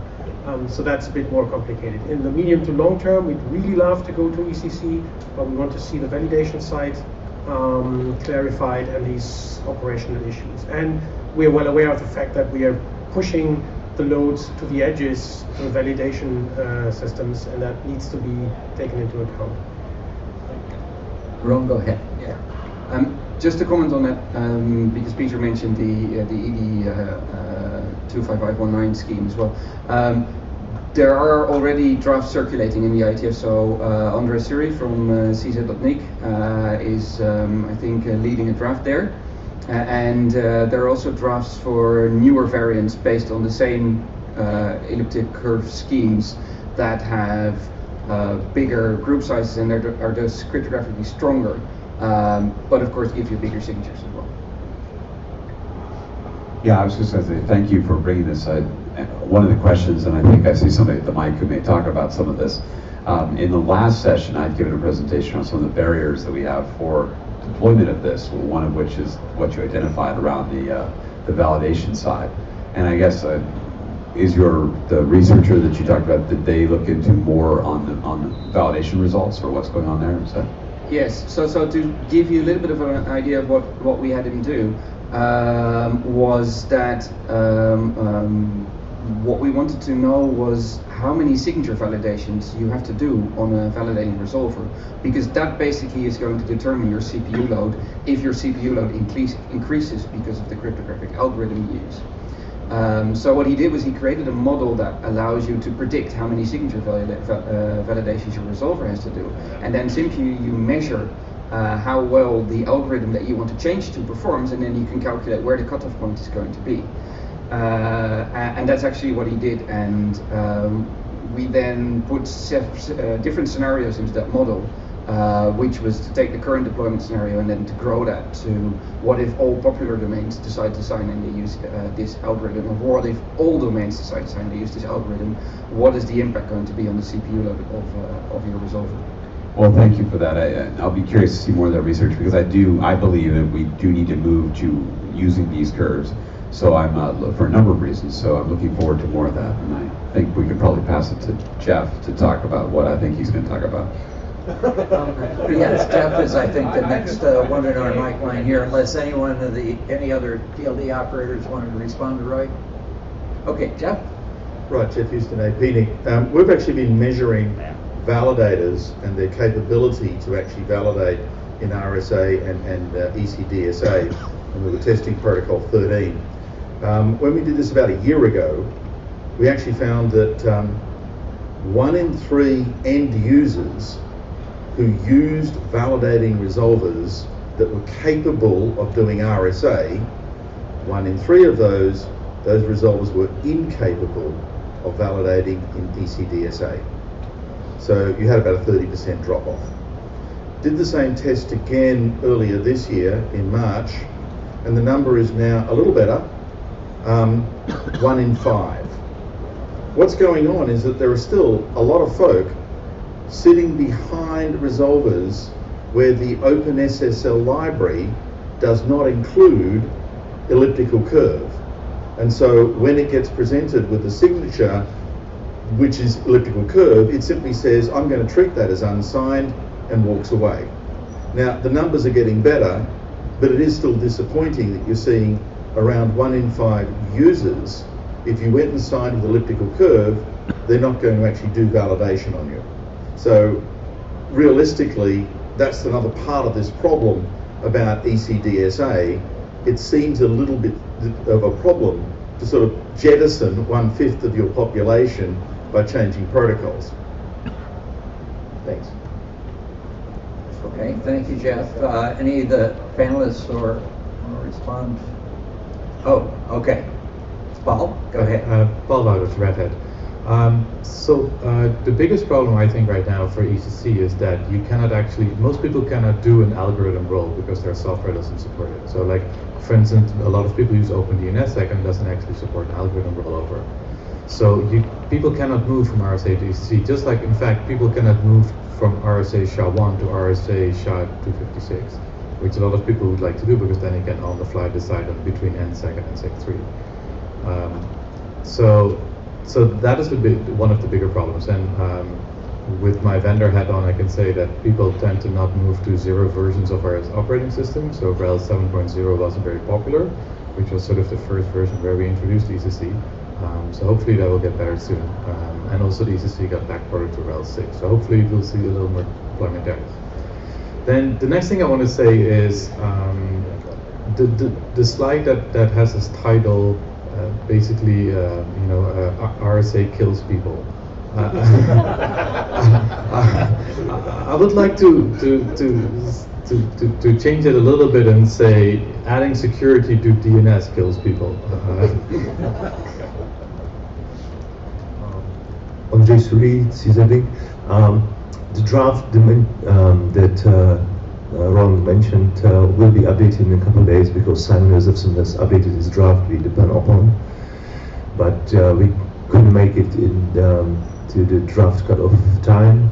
But we hope to update it with Robert Edmonds before the Yokohama meeting. So, and we would appreciate if you could review the next version so we can move ahead and get it out as soon as possible, so we are not standing here in another 3 years and speaking about how feeble the support for EDDSA is in the real world. Thanks, Ondrej. And yeah, let me double Ondrej's request there. And people, please take a look and review and send comments in so we can get progress on this area through the IETF, the standardization process. I think, Rick, go ahead. I'm not going to talk any more of that topic because it's clearly very interesting to us as myself as being part of the design team for some of the KSK rollover stuff as well. So this is very interesting and very useful information. I look forward to more of that. I was going to just ask to first thank some of the other speakers as well, and some just specific questions for .cz. Just a clarification question. You described how your not resolver responded with no data instead of NX domain and minimized NSEC and stuff like that. Was that just for the IPv6 reverse lookups, or is this a kind of a general? Was that a general statement? Yeah, I think that's just for this purpose. Okay, good. All right, good. That's maybe nervous. All right, all right. And then PKCS11. I know you're using the GNU TLS stuff. I've tried to compile some of your stuff before successfully. Have you tried anything with, have you had any of your engineers try plugging in an HSM or a smart card and making it work? Just yes or no is good enough. I see Ondrej's tendency. Yes, we are working on that right now. Okay. So it should be, should be ready by the end of the year. Okay, because I tried and I didn't get very far. All right. All right, the other question, .fr, wonderful description of the AP stuff. We're kind of stuck with these guys for a while. Anyway, I think there's somebody here actually from there, so I should be careful. So you said you pre-generate keys and you do this often. It almost sounded like you had the KSKs offline. Are they on the smart cards or are they in the HSMs? Are you taking them, reloading them each time you use the HSMs, or? No, they are online. They're online. They're in there all the time. Okay. And with OpenDNSSEC, these pre-generated key blobs, is that working how's that working for you with OpenDNSSEC? Pre-generated DNS key RR sets. Yes, we pre-generate the whole keys for 1 year, and then OpenDNSSEC can take them in. Okay. All right. And I think the only other thing was Sara from .pt. I'd love to talk to you more about some of the training you're doing for some of these other CCTLDs and the work you've done there. That's exactly the model I like seeing, is to see that kind of train the trainer and expand the expertise in there. So anyway, thank you.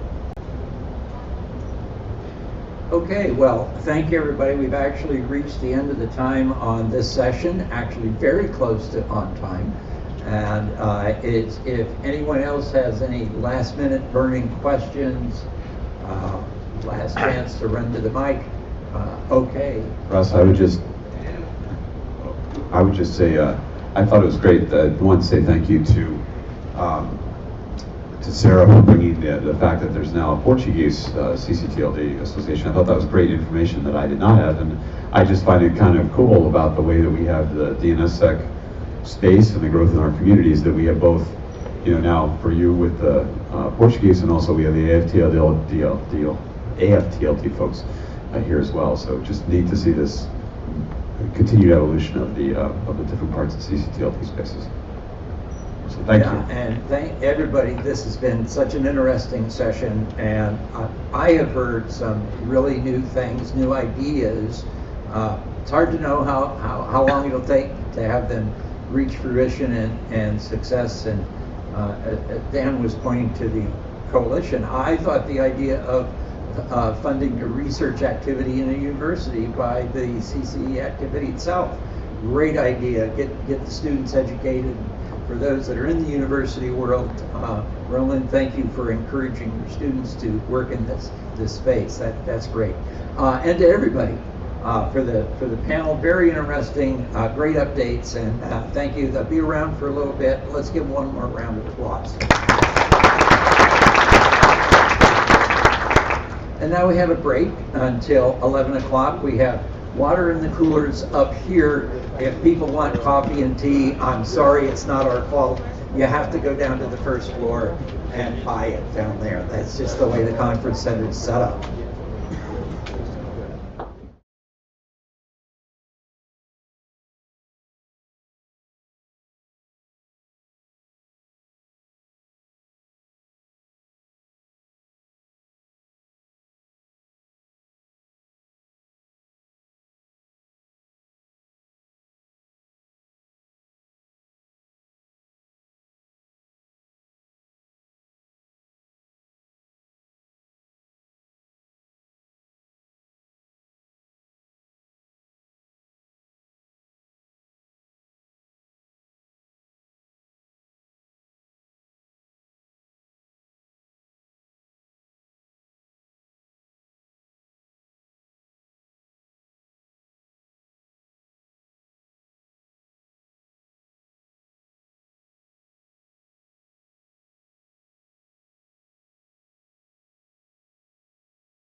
Done. Thank you, Oliver and Jacques. Then we'll start shortly.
Come on up, people who are in the back there. There's plenty of room alongside the tables. We've got more room up here. If you'd like to join in, you can sit here. We don't fight, honestly. Or at least most of us don't anyway.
Julie, shall we? All right, folks, I think it's about time that we rejoin here and get started. So we have our panelists ready, and let me go turn it over to Jacques, who's going to moderate our next panel. Hello. I think we have 5 or 6 spaces up, still available up front, so it's probably a good idea to move closer. Welcome, I'm Jacques Latour, and today we have a panel. It's a panel of 2 on DNSSEC on the edge. We're not specifying on the edge of what, but it's on the edge. I guess one of the big reasons we're here today is for .ca we have a lot of issues in getting signed delegation. We have about 100 signed domains for .ca. We spent a lot of work building EPP for DNSSEC. We did a lot of work with the Registrar to get them to do DNSSEC, and it's not moving. There's no traction. And the idea is to try something new to get DNSSEC adopted with .ca. And so we're starting to talk about that at various panels at the IETF in Hawaii. And I think this is a result of the work we've done so far. And so today we got Olafur with Cloudflare, and then he's going to talk about signing at scale on the edge. Thank you, Jacques. Yeah, I'm Olafur Guðmundsson. I work for a little content delivery network. We have a few million customers, zones that we operate for them, and we are going to be rolling out DNSSEC to most, if not all of them, in the next few months. Next slide, please. Yeah, we have data centers all over the world. We have thousands of servers. We have lots of DNS traffic. We don't answer most of it because it's attack. We have, for some reason, we are very popular with unpopular people. Depending on what time of day it is, but roughly we answer about 1 in 100 packets we get. The rest is attack traffic that we drop.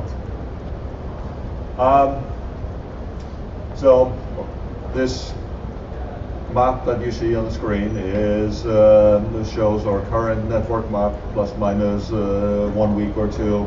It will not be valid much longer because we are adding locations all over the world very fast. Our DNS infrastructure is to a large extent all built in-house. We have our own authoritative server. We have a proxy DNS service as well. And we distribute our data via a database replication mechanism to the edges. Things are changed fast. Answers are given out depending on where the questions are asked. And so distributing a signed answers to the edge for address records is a non-starter. Data changes frequently. We want to move it out. So we don't have a zone file. There are no zone files. In our infrastructure, we move it out to the edge. The edge servers decide based on various criteria what to answer. So it is not a traditional, we sign in central location, blah, blah, blah. We are different. Next slide. We are going to be enabling DNSSEC. Yesterday, California time, we announced that we are opening up our beta again for anybody who wants. So you can go in, you can send an email to an address that's in our blog.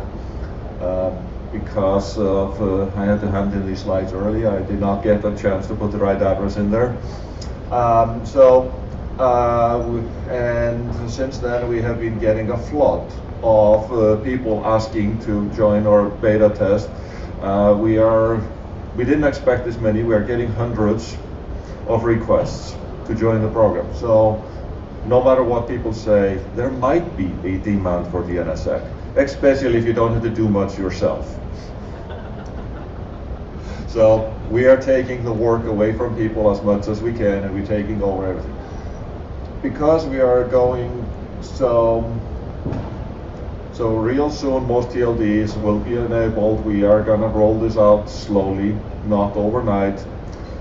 Some TLDs may get preferential treatment if we can inject DS records into them quickly. And we're talking to registries and registrars about that. I'll get to that later. Like Roland mentioned earlier, we are very conscious about the size of our answers. So both because of amplification attacks and also we just want to not send out extra crap. So we selected the elliptic curve algorithm, and the main reason we selected it was that we get small answers, but more importantly, we don't have to do key rollovers and people will whine about it. because of the strength of the algorithm. The only reason we are ever going to do a key rollovers is because we think keys are compromised or we are switching algorithms. Everybody we sign gets the same key. We have a split split zone signing key and a key signing key for all customers, and the main reason for that is we are signing all the DNS key records in the central locations, sending them out to the edges. Everything else is signed at the edge, so all our servers have a copy of the zone signing key. This is acceptable risk in our system because we own all the hardware, we control all the connections, and we harden our own hardware. Next slide, please. Yep. The same thing. Our answers are like 1/4 of what they are if we use the standard RSA setup like the IETF is using. We think this is a major advantage. The size it matters, and also the speed. For us, elliptic curve is faster. Validation is a little bit more painful for validators, but compared to network delays, we theorize it's not going to be a significant factor, and we hope to get an academic validation of our intuitions soon. Next slide. In the process, we decided to take a look at what is DNSSEC protocol doing and why is it doing it. If you get a negative answer from DNSSEC signed offline signed zones, you get 2 NSEC records most of the time, or you get 3 NSEC 3 records depending on it. And each one of these is signed, and that is extra garbage. But because we are signing on the fly, we can custom tailor the negative answer to the question being asked. So, if somebody asks for a name, we will give you a type, a name that doesn't exist. We will give you a signed answer that the name exists, and there are only 2 different RR types that exist there, the RR-SIG and NSEC, and we will give you a minimalistic answer of what the next name is. And if you happen to ask for the next name, we will drop it. Only one who walks, so we are totally preventing zone walking. We're giving out minimal answers. We are very interested in the work that is being done on figuring out if we can use NSEC records or NSEC 3 records during prefix floods to help resolvers stop, so we may give out wider ranges, but that is configurable, what we give out. We call this black lies. Some people don't like it because they don't get NX domain, but we tell you the rule of how to translate our answer into an NX domain locally. This makes the answers really small, and resolvers have to store less, and it works. We have been doing this a number of zones for 8 months, roughly. It works. Nobody has complained. Next.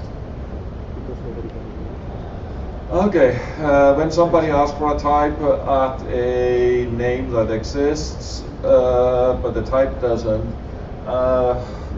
as we have to calculate this on the fly, we have to enumerate all the types that are there, and we realized we don't really need to do that. So we have the shotgun approach. We list all the types that we think are of interest to you, but we remove the ones you asked for, if it doesn't exist. So, and if you ask for some other type, you will get a different NSEC record. This has confused lots of people. But basically, we are telling you at the time you asked the question, this answer did not exist on that machine, but when you ask for some other type, suddenly, oh, it might not theoretically exist. So, it's a lie, but it works. Next one.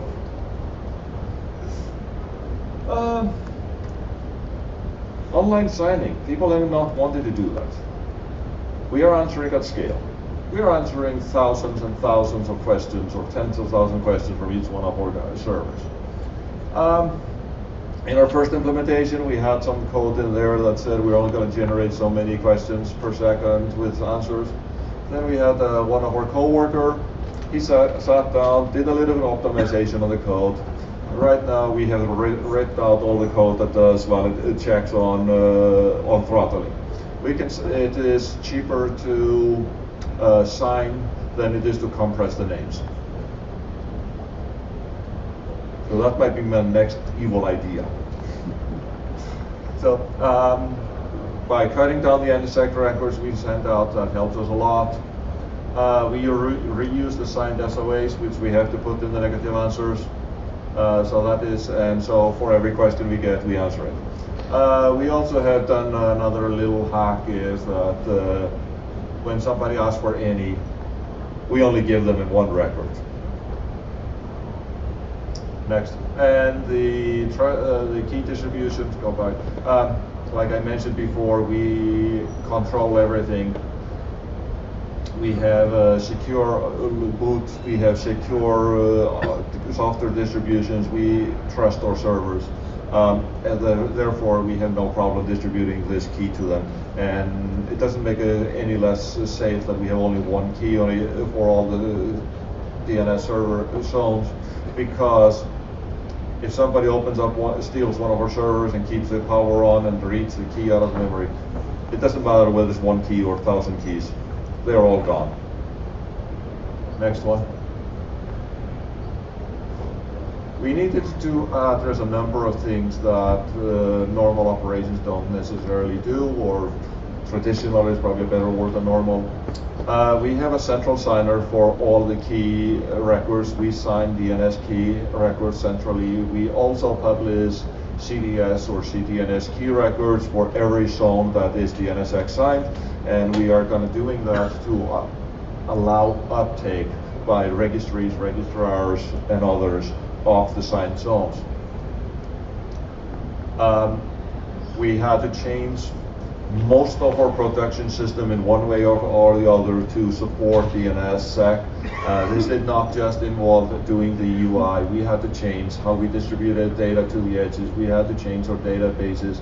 We had to create a systems of monitoring the health of our clients, because we want to notice if the zones are validatable, if the DSs have been uploaded correctly, etc., etc.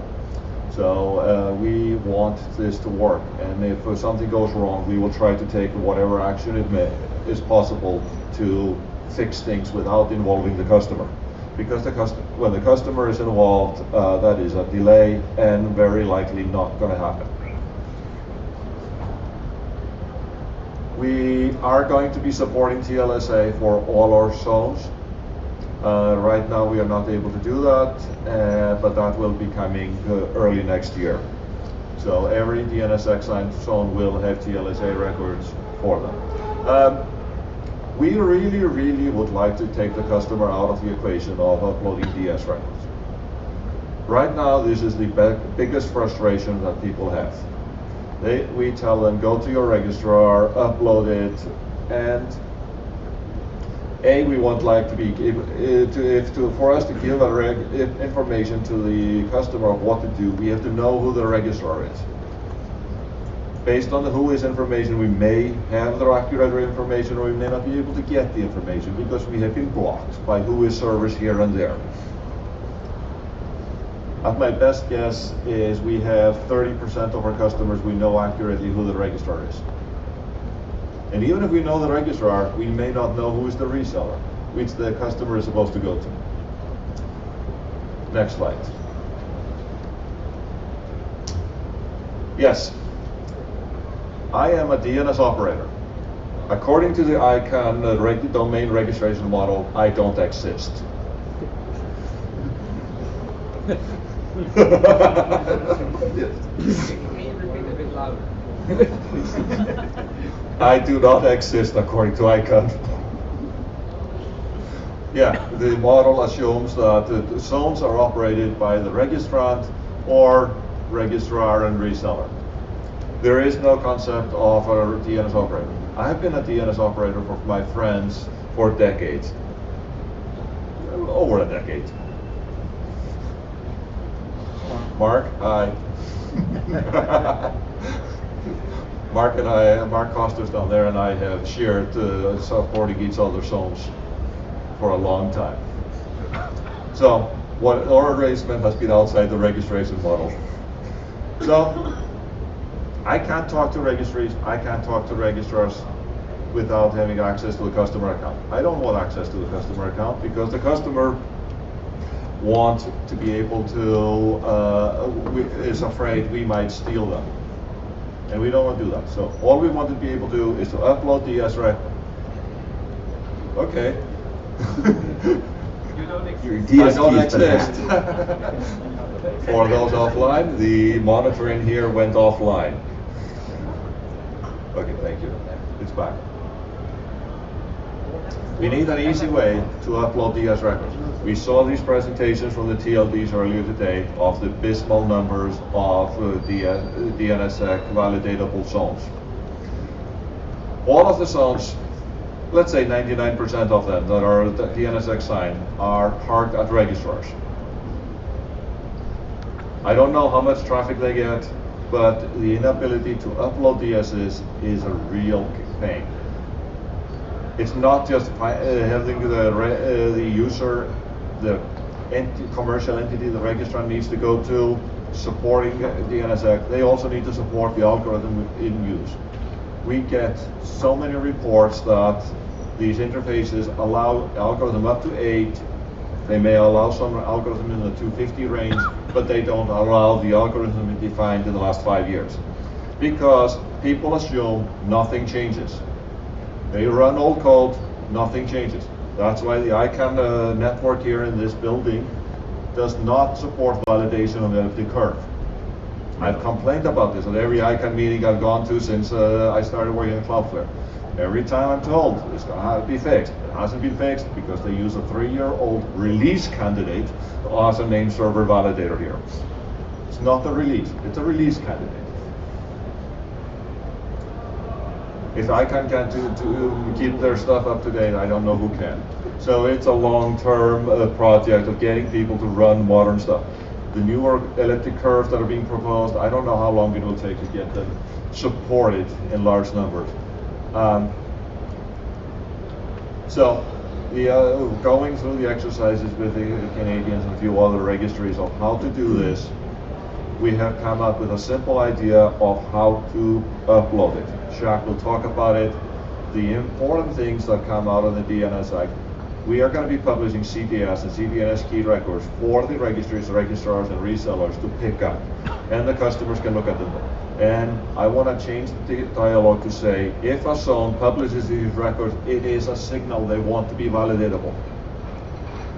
So it should be perfectly okay to pick it up and start security from them. So I will call this an opportunistic DNSSEC. And what we also discovered is the CDS, CDNS key records need a delete mode because there has to be a way to turn off DNSSEC. Customers may be moving from one operator to another, they don't like what they get, or whatever. So there has to be a way to say, I don't want this anymore. And I have an internet draft out on that. Next slide. Oh, that's it. Okay, yes. I got more time than I expected, so thanks to the editor, the panel. So what I want to say is, you're going to see lots of signing on the edge by us. I hope others, content delivery networks, will start coming and doing this. It is hard to build the systems, but once they are built, everything should just run. DNSSEC was designed in an era when everything was static. It supports that very well, so some innovative solutions were required to start supporting online signing on the fly. And we tried not to break anything too much, but some things will break always, or there are bugs. And I want to say that we found a bug in one of the testing tools last night. I talked to the maintainer here this morning, and it is already fixed. So things can get fixed. So please keep pushing, keep complaining to your providers to support DNSSEC. There are going to be millions of ECC signed zones real soon.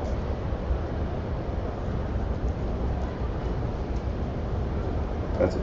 All right, thanks.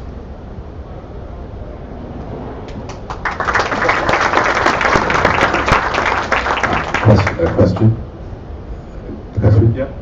So I think you identified one of the challenges we've certainly seen with the rollout of the ECDSA and the other algorithms. I think one of the problems that we have as an industry, we have to figure out how to help around, is that we have a whole generation of software programmers who have learned through the security vulnerabilities that were out there that they needed to check bounds on lists. And so if you had a list of items, they needed to check bounds, because otherwise, there'd be unbounded data and security, stuff would get into problems in fields and things like this. The challenge is, and I think we're seeing this with registrars, is those developers are not updating their lists of bounds, when new things come along. So when, the ECDSA was finalized as a DNSSEC algorithm back in 2012, so 3 years ago. But some of the software is not updated to know that there's a new entry in the IANA registry for DNSSEC algorithms. To your point, as we get, ED, the new one, the number I can't ever remember, but the new curves that are out there, as those get added as IANA algorithms, we're going to have the same kind of issue, that those will be on there, and we're going to, yet again, need to get the software updated to support those algorithms. So I think the larger message to you, the folks who are doing software out there, that relates to DNS and DNSSEC, is that we need to have people, if they are going to do bounds checking, they need to update the lists of what they're checking on a regular basis, but then get that out in their software updates. Thank you, John. This is a good comment. It's a little bit more nuanced than that. The software may be perfectly fine of accepting it, but there's a database behind it that it's driven from, and nobody checks. Okay. I basically blame myself for this situation, because I should have designed the DS record to have only one field and then code everything into it and just give it out as a hex field, rather than giving people an opportunity to check bounds. For those not aware, Oliver was the author of the RFC that specifies the DS record, so that's why he's making that statement here. Well, so if I may, go ahead. So I have a separate question, and that is, what software supports CDS and CDS key right now? Can I just remind people to state their names? Oh, I'm Mark Koster. Thank you, Mark. Sorry. So Palo Alto's. I can support of that. I know that bind and unbound all support it. You might have to have a few compile flags to enable it specifically on older versions, because when they were a draft, usually they added with a -- enable option. But like the modern ones all support it. Like usually they're pretty good at implementing something that's an RFC. Like when it's a draft, they will have a special option, but when it's an RFC, they just enable it. Yeah, not and Power DNS also support it. I don't know. I think Nominum also supports it, but I don't know if Microsoft does. Sorry. Peter? Hi, Roy Adams from ICANN. Just a clarification question. Is it complete online signing or only the negative stuff? I missed it from the presentation. Everything but DNS key and CDNS key. Thank you. Yeah. Mark wants to speak again. So Oliver, can you sort of clarify the signing operations per second you can handle? No. Per minute?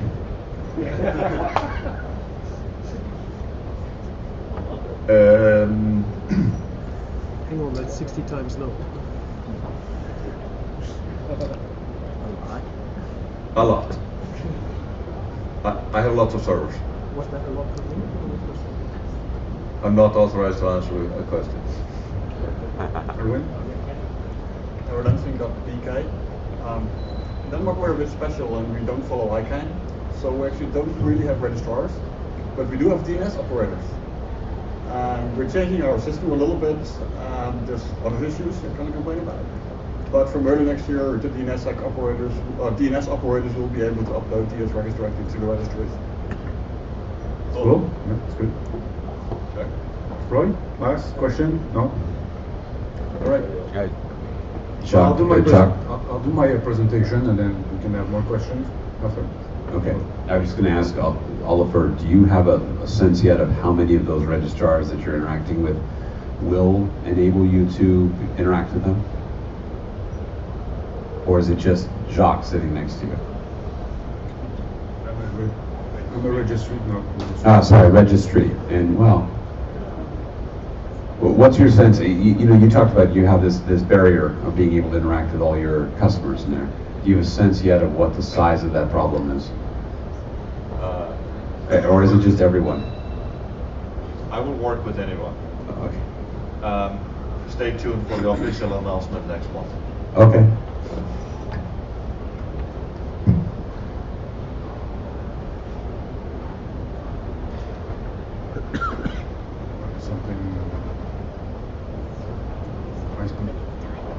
Yeah. All right. So I'm Jacques. I'm with Dossier. And what I'll do is I'll go quickly through my presentation, and then we can have a discussion after that. So bootstrapping the DNSSEC chain of trust. That's the title of this. The idea is that today registrars for .ca don't do DNSSEC. Although we have EPP, we have everything in place for them to support it. We have a real challenge in getting registrations done. We have about 100 signed delegation. It's pretty sad. It's even in the .005% range, so almost a divide by zero error. So, next slide. Sorry. So this is an update from the last presentation. The link is there, and you can see the last PowerPoint deck. So it's just an incremental update. Next slide. So the picture here shows basically the ecosystem that we live in. We have .ca as a registry. We have registrars that have full EPP access to do whatever they want, but none of them support it, like I said. And then we have a registrant in here. And then sometimes a registrant, they use hosting provider that may or may not be the DNS operator. Sometimes hosting provider outsourced to content delivery network, and they're the DNS operator. And in that model, everybody is far removed from the registrar. So today the process is the registrant technically generates a DS or a DNS key, and then they push it down to the registrar, down to the registry, and then we put it in the zone, and the chain of trust is established. And that doesn't work today. So what we're working on is building an interface directly at the registry to enable the DNS operator to create the chain of trust initially, and to ongoing management. So the key, the whole process around creating the chain of trust, the first time, it's the process of putting a DS and the TLD or the parent zone the first time. So for .ca, the way we're looking at it is that we need to ensure proper or good hygiene for name servers. So the candidate, the DNS operator signs the zone, they sign it properly, and then we make sure that over TCP and for each of the name servers that are in the RR set, that we can actually validate that the CDS, the DNS key, all the signature, the zone is signed across all name servers. So that the work of validating, of doing DNSSEC at the child is done properly across all name servers. So that's the bootstrap validation process, and the idea is that we generate the proper keys in the back to create the bootstrap. If the zone is not signed properly, then we're going to give a detailed message to the operator to say this is why it failed, so they can debug their own installation. So the validation process is we, as a parent, poll the child and create the bootstrap from there. Next slide. So the second part of this is once the operator signed the zone and it's actually properly signed and everything, then we need an intent. We have an API where the DNS operator goes to us, .ca, and they prove, they signal their intent to sign a zone, or to update a zone, or to unsign a zone. And we do all of this by reading, interpreting, and managing how the CDS, CDNS key records are in place for a zone. And then that's that's about it. So for DNS operator, we have a RESTful API for large volume, and then for individual DNS operator, we have a web interface they can log in and initiate that process. And the parameters for this process, the validation, is a domain name. All they need to say is update whatever domain name, and then we go from there in the back, and then we do all the instruction from there. So when we started this, then we quickly discovered that we needed a way to unsecure a delegation, to remove a DS from the parent. And so we looked at using the null CDS record for this. And so if it's signed, if it's the child is signed, the chain of trust is established, everything is done properly. If they tell us to go update their domain, we'll read the null CDS, we'll see that everything is good, then we'll remove the DS and unsign the delegation. Plus, other registry stuff, we'll send emails to all the contacts to tell them it's going to happen, and we may add some time delays to execute the transaction. But the idea is that if we go from one operator that supports the DNSSEC to another one that doesn't, we need to unsign as well.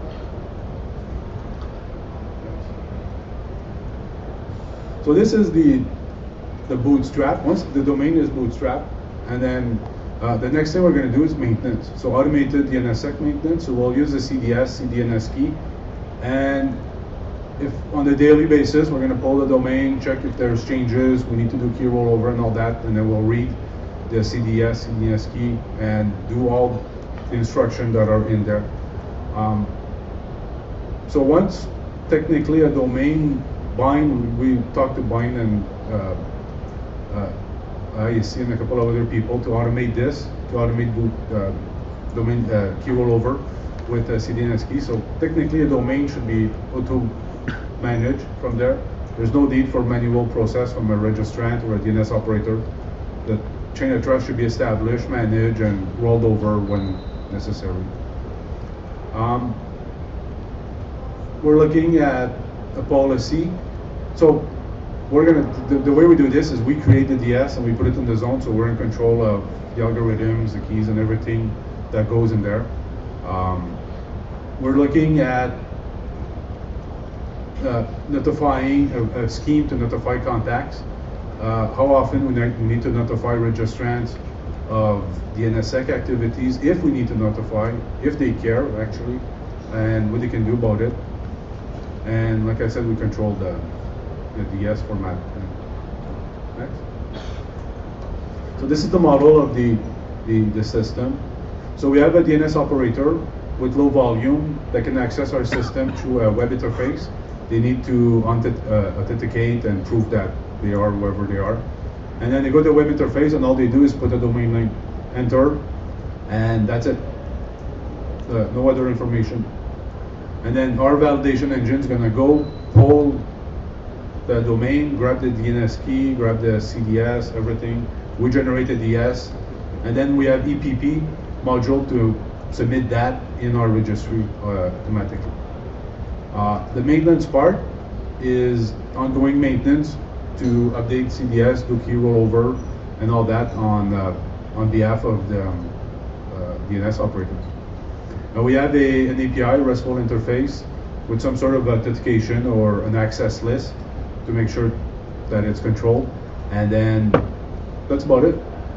So the idea is that that piece of code we're going to make open source should be reusable for registrars. So a registrar that wants to use this for the customer base, they can integrate with their own EPP system and then potentially work back down to the registry.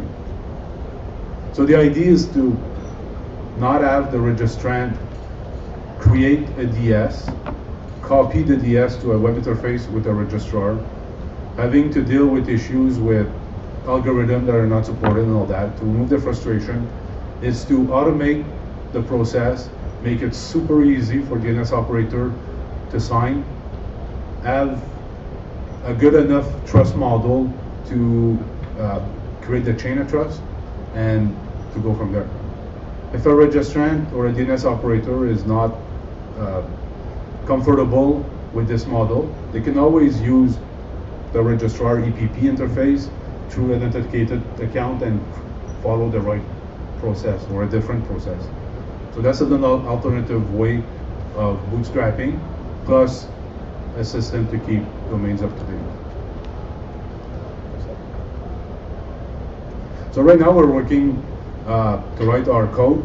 I think we've got a couple of sprints left to go. It's actually going well. We're going to do a pilot project with Cloudflare. So they got about 15,000 .ca domain that we're going to run through this. And then we have a API that we can play with, prototype at, well, those are the URL. So that's about it. It's not it.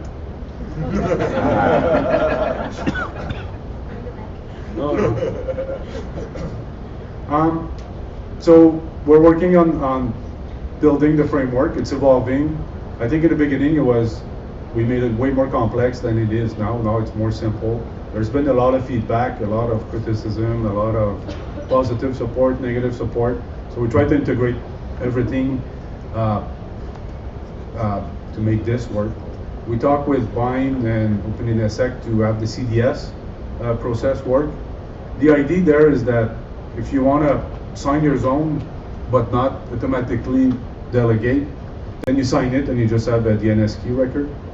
If you sign and you want to delegate the zone, then you sign and you add the CDS record to match the DNS key. And that's the intent that we're trying to propose here, to create the bootstrap for the first time. Obviously, we want to make all of this open source. We want as many registrars and registry to use this framework. We got a draft done yesterday about this, or day before? Or day before. Oh. And Oliver is working on, with others and I, on how to, some sort of RDAP extension or framework to find a parental agent for a domain so that the DNS operator knows where to go to initiate this process externally. So I guess we'll have more to talk about that later on. I think I'm done now. That's it.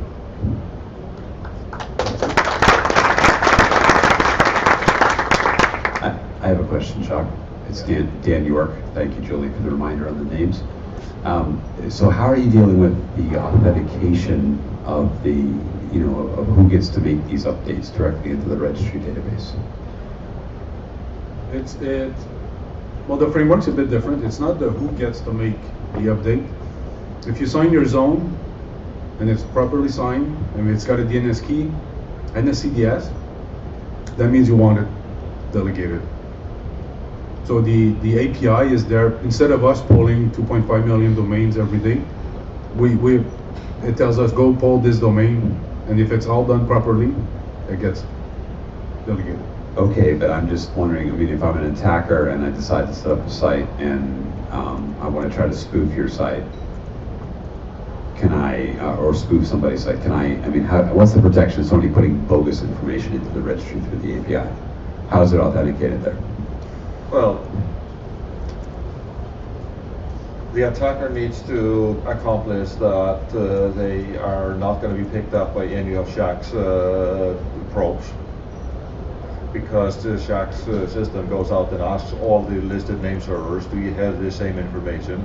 Is it all matching? Okay. He can do that from multiple locations. He can do it from there. So yes, there's a lot.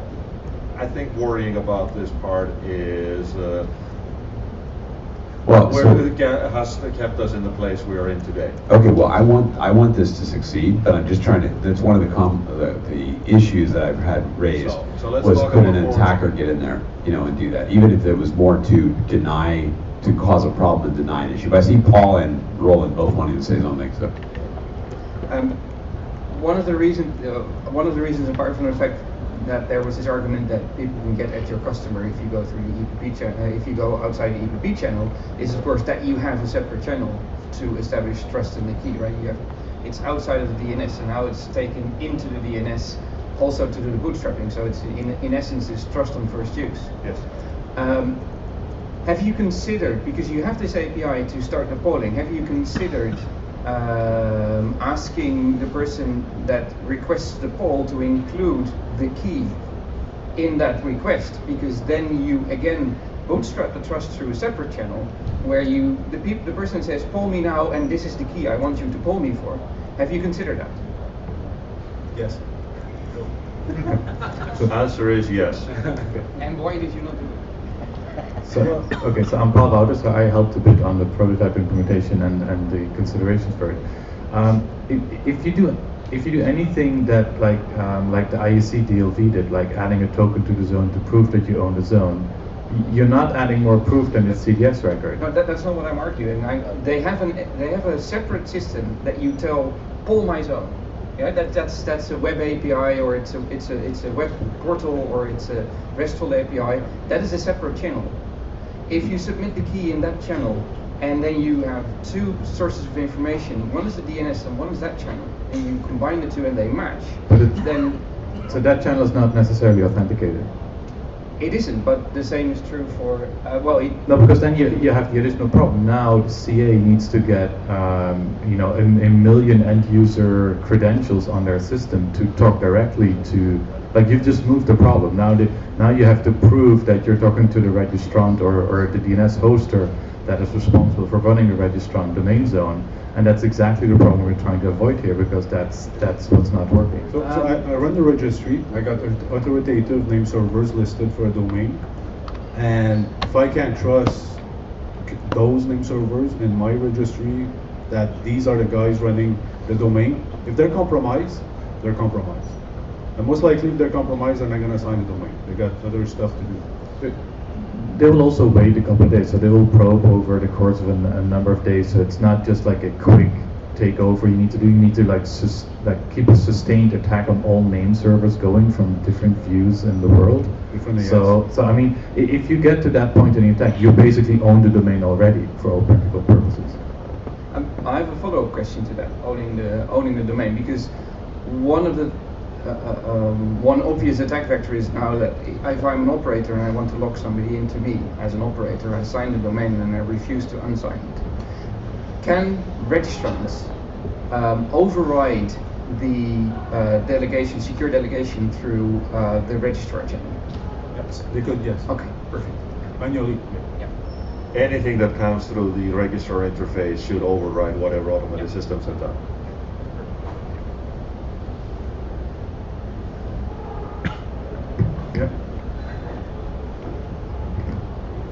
A CZNIC. We actually talked about it a little bit with our operational manager, and actually there is no demand from our DNS operators, surprisingly so. But however, we are developing an open source system thread that is used by 7 other countries. So we are thinking about this, maybe not for us, but maybe for other countries. And we have a slightly different or slightly specific data model in the registry, that we have 4 kind of objects, like domain, contact, name server set, and a key set. And the key set is a collection of DNS keys, and this key set can be attached to any domain. And all of these objects, they have their specific registrars. We are using this feature specifically for contacts, that our identity solution, there's a registrar that is allowed only registered contacts, so no domains. And this is the same for name server set and key set. There can be registrars that can only register and maintain key sets and a name server set, which is something that may be the solution for this case, that technically we could offer the EPP access to our registry just to maintain the key sets and name server sets for DNS operators, and there is no problem with authentication. A registrar, it's just that the registrant of the domain will decide to associate the key set and name server set of his domain to this registrar with this access, and the registrar can do updates in these objects, changing DNS keys regularly. So this may be another solution for the same problem, maybe, which you can think about. Maybe.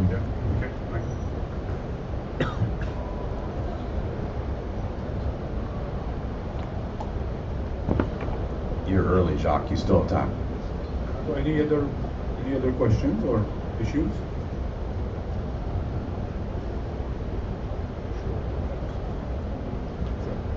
Jacques. Maybe you want to clarify what to do with the CDNO record. I can mention. So there's also a way where you can where an operator like a big operator who wants to move away. So for instance, we know Cloudflare is running ECC, and if they would move a domain to another hoster that doesn't support ECC for DNSSEC, then the domain has to go insecure.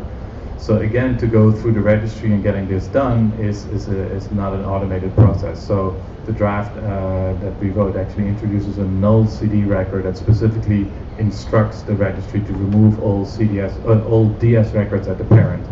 And this record is a CDS record that's signed properly, so you know that the DNS hoster actually requests this. Well, one of the big challenge with DNSSEC right now is doing a proper DNS operator transfer. Now that's something we need to work on. Some domains, I imagine, will not be allowed to go unsecure on a transfer, and we have to find a way of doing this that's more automated. And in this model, having the EPP key relay process of transferring the key from the gaining registrar to the losing, it doesn't work in this framework. So we'll have to do some serious thinking on how to do secure domain operator transfer. Not sure what the solution is. But if anybody's got some insight on that, that'd be useful.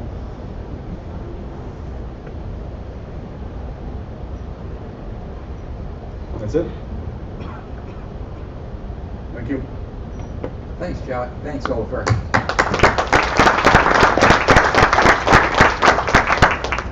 So now I believe, there he is, the star of the great DNS quiz, Roy Ahrens. Please, Roy, over to you. Is there a roving mic we can use? There is a mic back over there behind Roland you can use.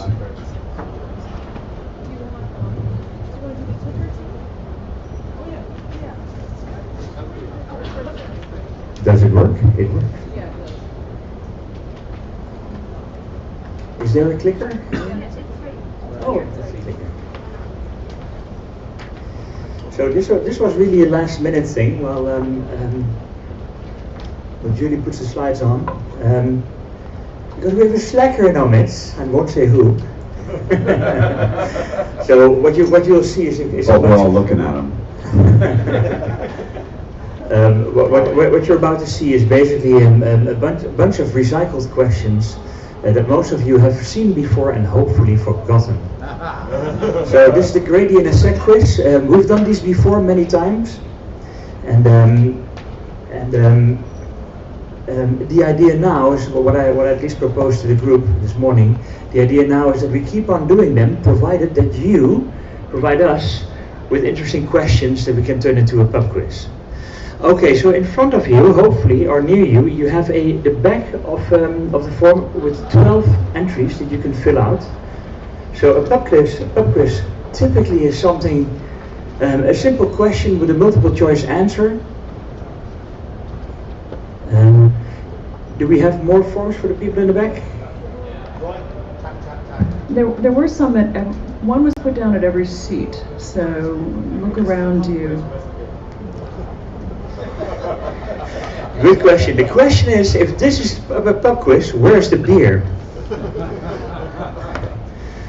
That's question number 13. Okay, so there are 12 questions. Sometimes more than one answer is correct, and you get a point for each correct answer. So for instance, if you have a question and A, B, and C is correct of this question, if you think that is correct, if these are indeed correct, you get 3 points for the question. So the maximum per question you can get is 4 points, if you have them all correct. Okay, put your name down on the form, please. You can work in groups as well. When I'm done with the quiz, please give your form to a neighbor or someone outside of your group who then can check the answers. After we check the answers, we can put the form back and we see who's the winner. Of course, the winner of this quiz has eternal recognition. Who remembers the last winner? Exactly. Okay, so there we go. And last thing, if you have a wrong answer, you get no points. It's not that you negative get points or lose points, you simply get no points.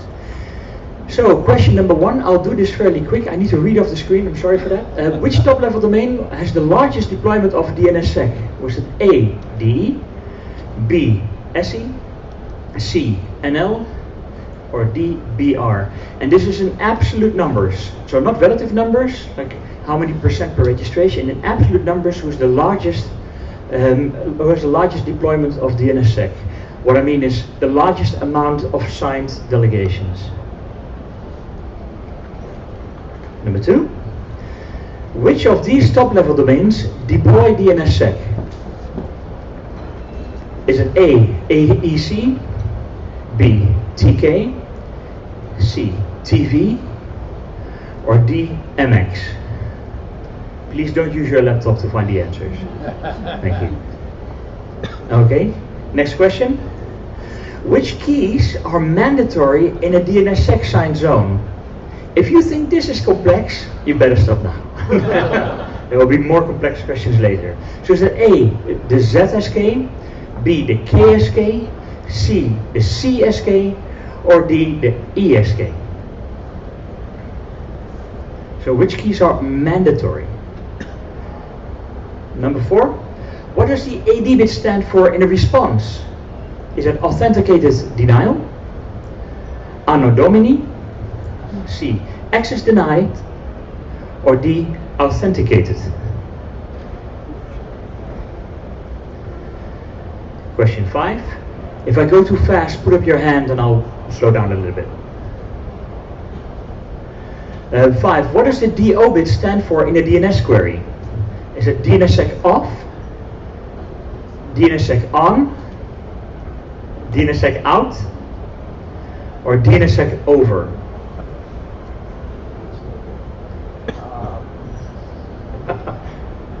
Sorry. Don't worry if you don't have this one. Number 6. What does 257 or 257, which is an integer, indicate in a DNS key record? Is it A, this is a DNS zone key and secure entry point? Or is it B, this is a DNSSEC zone signing key? Or is it C, algorithm 257, which stands for RSA NSEC3 shell 1? Or is it C, sorry, or is it D, CCL VII?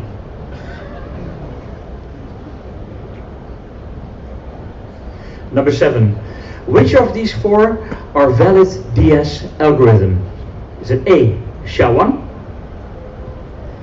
B, SHA-256, C, SHA-384, or D, GOST R3411-94?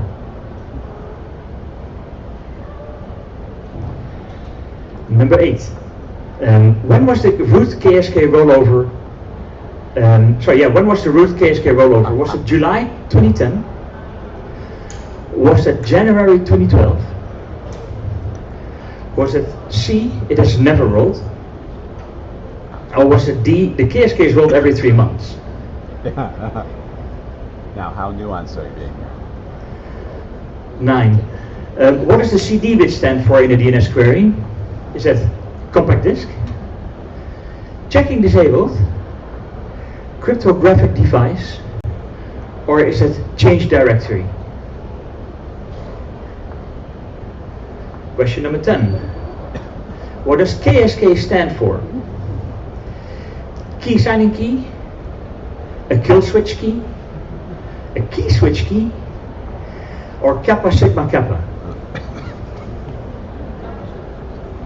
I should have shouted out Kappa Sigma. 11. How many different root server addresses are there? Is it A, 12? B, 13? Don't open your laptop. Is it C, 24? Or is it D, 26? And the last one, Which country, country code top level domain, which country was the first to deploy DNSSEC? Sorry, this needs to say which country was the first to deploy DNSSEC. Was it A, Puerto Rico, B, Sweden, C, Denmark, or D, Germany?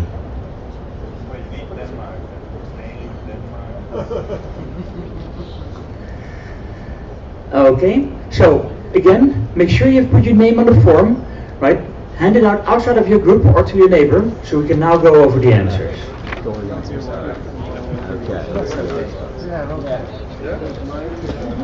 So, Roy. I'll go, sorry. Roy, Neil here.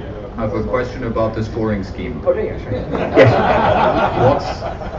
Whether one can score more than 1 point for a given question. Yes. Ah. Did I miss that in the beginning? No. Oh, okay. It was a bit like the distinction between any and all. Ah, yes. So I need some help with this. I'm going to go over the first question. So which top-level domain has the largest deployment of DNSSEC? If you know the answer, just scream out the number, not the name. Is it A, B, C, or D? C.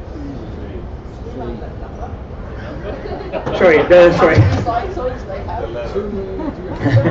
No, C and L. Sorry, I mean scream out letter. So if you have C, you get a point. You have a point. Question 2. Which of these top-level domains deploy DNSSEC? Is it A, Ecuador? Nope. Despite the fact that I have DNSS.EC, which spells DNSSEC, I still can get a signed delegation in .EC. Hopefully you guys hear me well. If EC, if you need some help, I'm here. You can reach me at roy@dnssec.ec, unless it's of course spoofed. Sorry, is it A, EC, B, TK, C, TV, or D, MX? Warren. Is EC signed? No, I know that. Is TK signed? .TV or .MX? .mx, yes. Yes, .TV and .mx are signed. So C and D are both signed, A and B are not. So if you have one right, it's 1 point.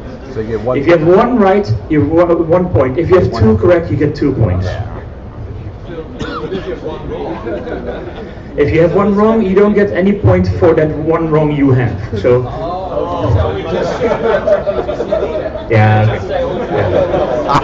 Oh yeah. Okay. Oh, we have some hackers here. Okay. Okay. New rule. Sorry. New rule. If you have one wrong, you default on the question. You don't have any points. Okay. Yeah. Otherwise, you could just fill out A, B, C, D every time. Okay, number 3. Which keys are mandatory in the DNSSEC signed zone? Is it ZSK, KSK, CSK, or ESK? KSK. A. B. I object to the question. Yes. Yes. Sorry, I object to the question. Okay. Oh, I love this. Let's go, honey. It only requires a key. Like it doesn't have to be a KSK or a ZSK because that's a functionality, and a CSK is a combination of the two. And I don't know what an ESK is, but you just need a key. And it would be nice if you got a secure entry point set, but even that's not really necessary. Okay, so a key with a secure entry point bit set. How do you call that? It's a KSK, isn't it? A K with a secure entry bit set. Okay. According to the RFC. Okay. If you have A, you get a point. Oh, sorry. There's a question.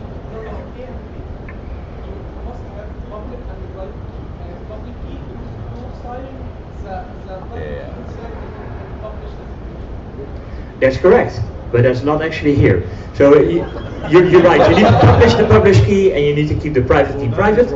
But if you have A, you're correct. Okay, I'll give you a point if you have B as well, and I give you a point if you have neither. Because every time I get into this discussion. The only right answer to this is none. That's, That's the only right answer. Let me guess, you have none, right? CSK and KSK are roles, they are not keys. Okay. Number 4. So what did you want us to do there, Roy? You want to give a point for A or a point for B? Yeah. All right. So here's the thing, right? You need at least a key to sign. Is that correct? Okay. Here's my hopefully somewhat logical thinking behind this. You need at least a key, right? If you don't set a bit, a flag bit, the secure entry point bit in that key, right? To me, old-fashioned, right? Long before protocol lawyers got involved, I call that a ZSK, right? And you don't really need to have that bit set, the flag bit set, in order to sign the zone. But you need, it's mandatory to have at least a key. So I call that a ZSK. So I thought A was the correct answer. Hey, Paul, dude, you're getting in the way of us at lunch. Oh, good. Oh, thank you. Then you should do this. So this is but Paul and I are pointing out that Roy is wrong. Okay. Anyway, next one. What does the AD bit stand for in a response? We can debate question 3 afterwards. What does AD bit stand for in a response? Paul, what do you think? Well, I again object to the question because the right answer. Sorry, why do you object to the question? Sorry.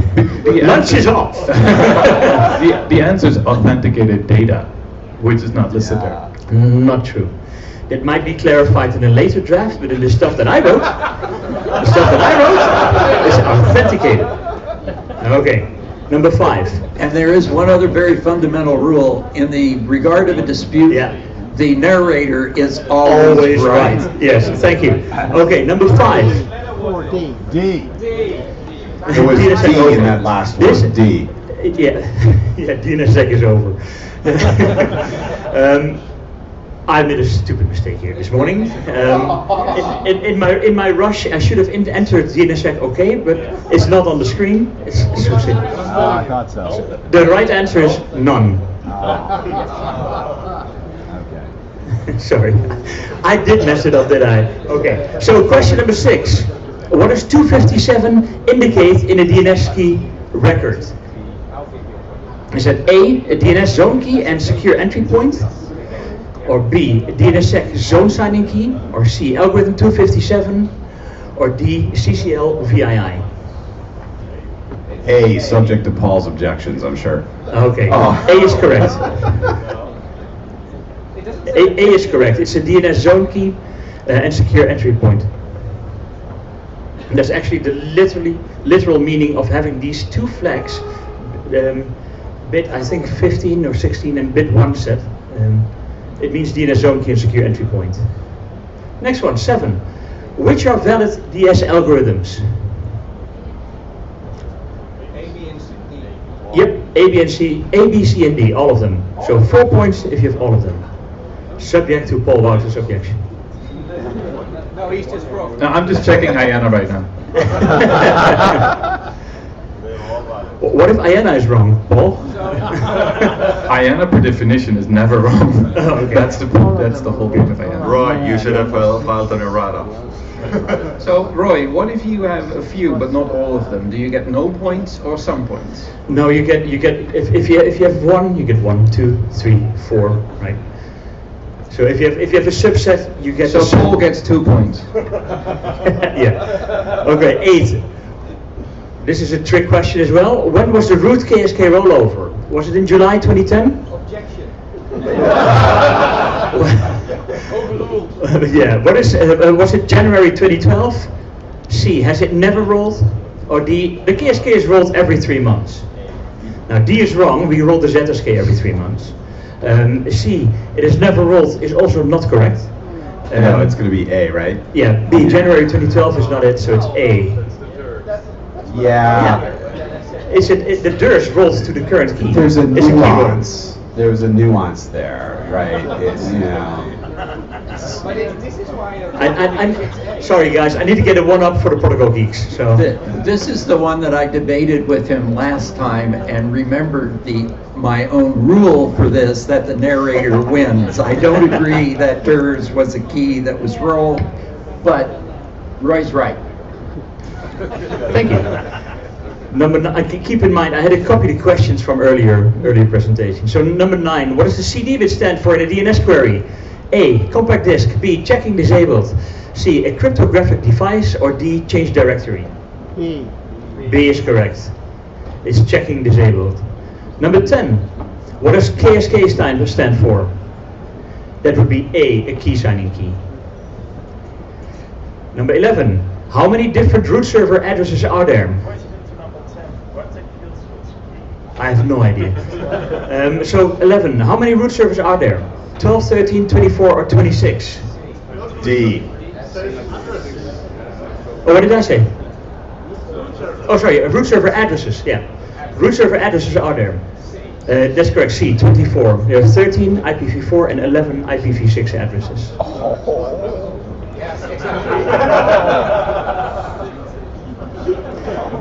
The last one, I'm so glad this is going to be over in a few minutes. Which country code top level domain was the first to deploy DNSSEC? Hey, I already had that one, I think. Or no? No? Okay. Is it Puerto Rico? Is it Sweden? Is it Denmark? Or Germany? And the right answer is? Sweden. That's correct. B. Okay. Please tally up all the points that you have. I'll give you a second. And when you're done, hand back the form to its original owner. This one, you get 4 points. So, and let's see who the winner is. Before we go into that, if you have interesting questions or just curiosities or trick questions, send them to me. I'm roy.arons@icann.org, and I will hopefully get them into the next presentation next time. So, who has? Shall I walk backwards to be quicker? Okay, who has 17 points? I'm just saying a number. Who has 17 points? Anyone? Okay. Let's do a binary search. Who has 13 points? Okay. Who has 15 points? Okay, and here it is. Proper binary search. Who has 14 points? Wow. The folks 16 points. No, it's a binary search. If you have yeah. So I get a deduction for that. Sorry, who had 14? Sorry, who had 14 points? No one who had 13 points? Perfect. We have 1, 2, 3, 4, 5 winners. We'll hopefully remember you next time. Thank you. And that now brings us to our lunch break. So for everybody who's still here, you can go over to the lunch area. Julie, anything you want to say to us?